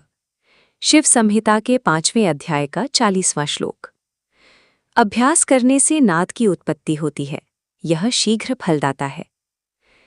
अनाहतस्य शब्दस्य ध्वनिर्यो उपलभ्यते ध्वनेर अंतर्गतम गेयम गेयस्यांतर्गतम मनः मनस्तत्र लयम याति तद विष्णोः परमं पदम।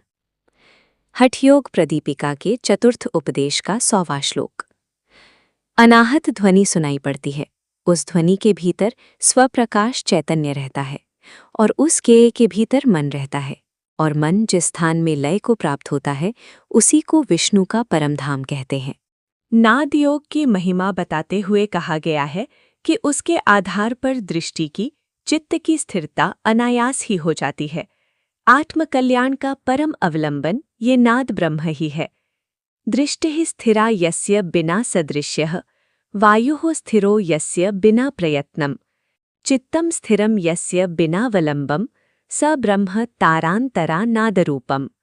जिससे बिना दृश्य के दृष्टि स्थिर हो जाती है, जिससे बिना प्रयत्न के प्राणवायु स्थिर हो जाती है, जिससे बिना अवलंबन के चित्त का नियमन हो जाता है, वो अंतर्नाद रूपी ब्रह्म ही है। नाद क्रिया के 2 भाग हैं, बाह्य और अंतर। बाह्य नाद में बाहर की दिव्य आवाज़ें सुनी जाती है और बाह्य जगत की हलचलों की जानकारियां प्राप्त की जाती है और ब्रह्मांडीय शक्ति धाराओं को आकर्षित करके अपने में धारण किया जाता है।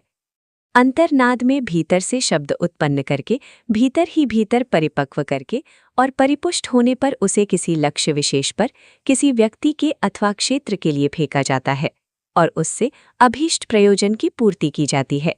इसे धनुष बाण चलाने के समतुल्य समझा जा सकता है। अंतर्नाद के लिए भी बैठना तो ब्रह्मनाद की तरह ही होता है, पर अंतर्ग्रहण एवं प्रेषण का होता है। मुखासन से मेरुदंड को सीधा रखते हुए षड्मुखी मुद्रा में बैठने का विधान है। षडमुखी मुद्रा का अर्थ है दोनों अंगूठों से दोनों कान के छेद बंद करना, दोनों हाथों की तर्जनी और मध्यमा उंगलियों से दोनों आंखें बंद करना, दोनों अनामिका कनिष्ठाओं से दोनों नथुनों पर दबाव डालना। नथुनों पर इतना दबाव नहीं डाला जाता कि सांस का आवागमन ही रुक जाए। ओंठ बंद, जीभ बंद, मात्र भीतर ही परापश्चंती वाणियों से ओमकार का गुंजार प्रयास, यही है अंतर्नाद उत्थान। इसमें कंठ से मंद ध्वनि होती रहती है, अपने आप को उसका अनुभव होता है और अंतश्चेतनाओं से सुनती है। ध्यान रहे, ये ओमकार का जप या उच्चारण नहीं, गुंजार है। गुंजार का तात्पर्य है शंख जैसी ध्वनिधारा एवं घड़ियाल जैसी थरथराहट का सम्मिश्रण। इसका स्वरूप लिखकर ठीक तरह नहीं समझा और समझाया जा सकता। इसे अनुभवी साधकों से सुना और अनुकरण करके सीखा जा सकता है। साधना आरंभ करने के दिनों में 10-10 सेकंड के 3 गुंजार बीच बीच में 5-5 सेकंड रुकते हुए करने चाहिए। इस प्रकार 40 सेकंड का एक शब्दोत्थान हो जाएगा। इतना करके उच्चारण बंद और उसकी प्रतिध्वनि सुनने का प्रयत्न करना चाहिए। जिस प्रकार गुंबजों में, पक्के कुओं में, विशाल भवनों में, पहाड़ों की घाटियों में जोर से शब्द करने पर उसकी प्रतिध्वनि उत्पन्न होती है, उसी प्रकार अपने अंतः क्षेत्र में ओमकार गुंजार के छोड़े हुए शब्द प्रवाह की प्रतिध्वनि उत्पन्न हुई अनुभव करनी चाहिए। पूरी तरह ध्यान एकाग्र करने पर इस सूक्ष्म प्रतिध्वनि का आभास होता है। आरंभ में बहुत प्रयत्न से बहुत थोड़ी सी अतीव मंद रुक रुक कर सुनाई पड़ती है, किंतु धीरे धीरे उसका उभार बढ़ता चलता है और ओमकार की प्रतिध्वनि अपने ही अंतराल में अधिक स्पष्ट एवं अधिक समय तक सुनाई पड़ने लगती है। स्पष्टता एवं देरी को इस साधना की सफलता का चिन्ह माना जा सकता है। ओमकार की उठती हुई प्रतिध्वनि अंतः क्षेत्र के प्रत्येक विभाग को, क्षेत्र को प्रखर बनाती है, उन संस्थानों की प्रसुप्त शक्ति जगाती है, उससे आत्मबल बढ़ता है और छिपी हुई दिव्य शक्तियां प्रकट होती एवं परिपुष्ट होती हैं। समयानुसार इसका उपयोग शब्दभेदी बाण की तरह, प्रक्षेपास्त्र की तरह हो सकता है। भौतिक एवं आत्मिक हित साधन के लिए इस शक्ति को समीपवर्ती अथवा दूरवर्ती व्यक्तियों तक भेजा जा सकता है और उनको कष्टों से उबारने तथा प्रगति पथ पर अग्रसर करने के लिए उसका उपयोग किया जा सकता है। वरदान देने की क्षमता, परिस्थितियों में परिवर्तन कर सकने जितनी समर्थता जिस शब्द ब्रह्म के माध्यम से संभव होती है, उसे ओमकार गुंजार के आधार पर भी उत्पन्न एवं परिपुष्ट किया जाता है। पुरानी परिपाटी में षडमुखी मुद्रा का उल्लेख है। मध्यकाल में उसकी आवश्यकता नहीं समझी गई और कान को कपड़े में बंधे मोम की पोटली से कर्ण छिद्रों को बंद कर लेना पर्याप्त समझा गया। इससे दोनों हाथों को गोदी में रखने और नेत्र अर्धोन्मिलित रखने की ध्यान मुद्रा ठीक तरह सदती और सुविधा रहती थी। अब अनेक आधुनिक अनुभवी श्वासन शिथिलीकरण मुद्रा में अधिक अच्छी तरह ध्यान लगने का लाभ देखते हैं। आराम कुर्सी का सहारा लेकर शरीर को ढीला छोड़ते हुए नादानुसंधान में अधिक सुविधा अनुभव करते हैं। कान बंद करने के लिए ठीक नाप के शीशियों वाले कॉर्क का प्रयोग कर लिया जाता है। इनमें से किसे कितनी सरलता एवं सफलता मिली, ये तुलनात्मक अभ्यास करके जाना जा सकता है। इनमें से जिसे जो प्रयोग अनुकूल पड़े वो उसे अपना सकता है। सभी उपयोगी एवं फलदायक हैं।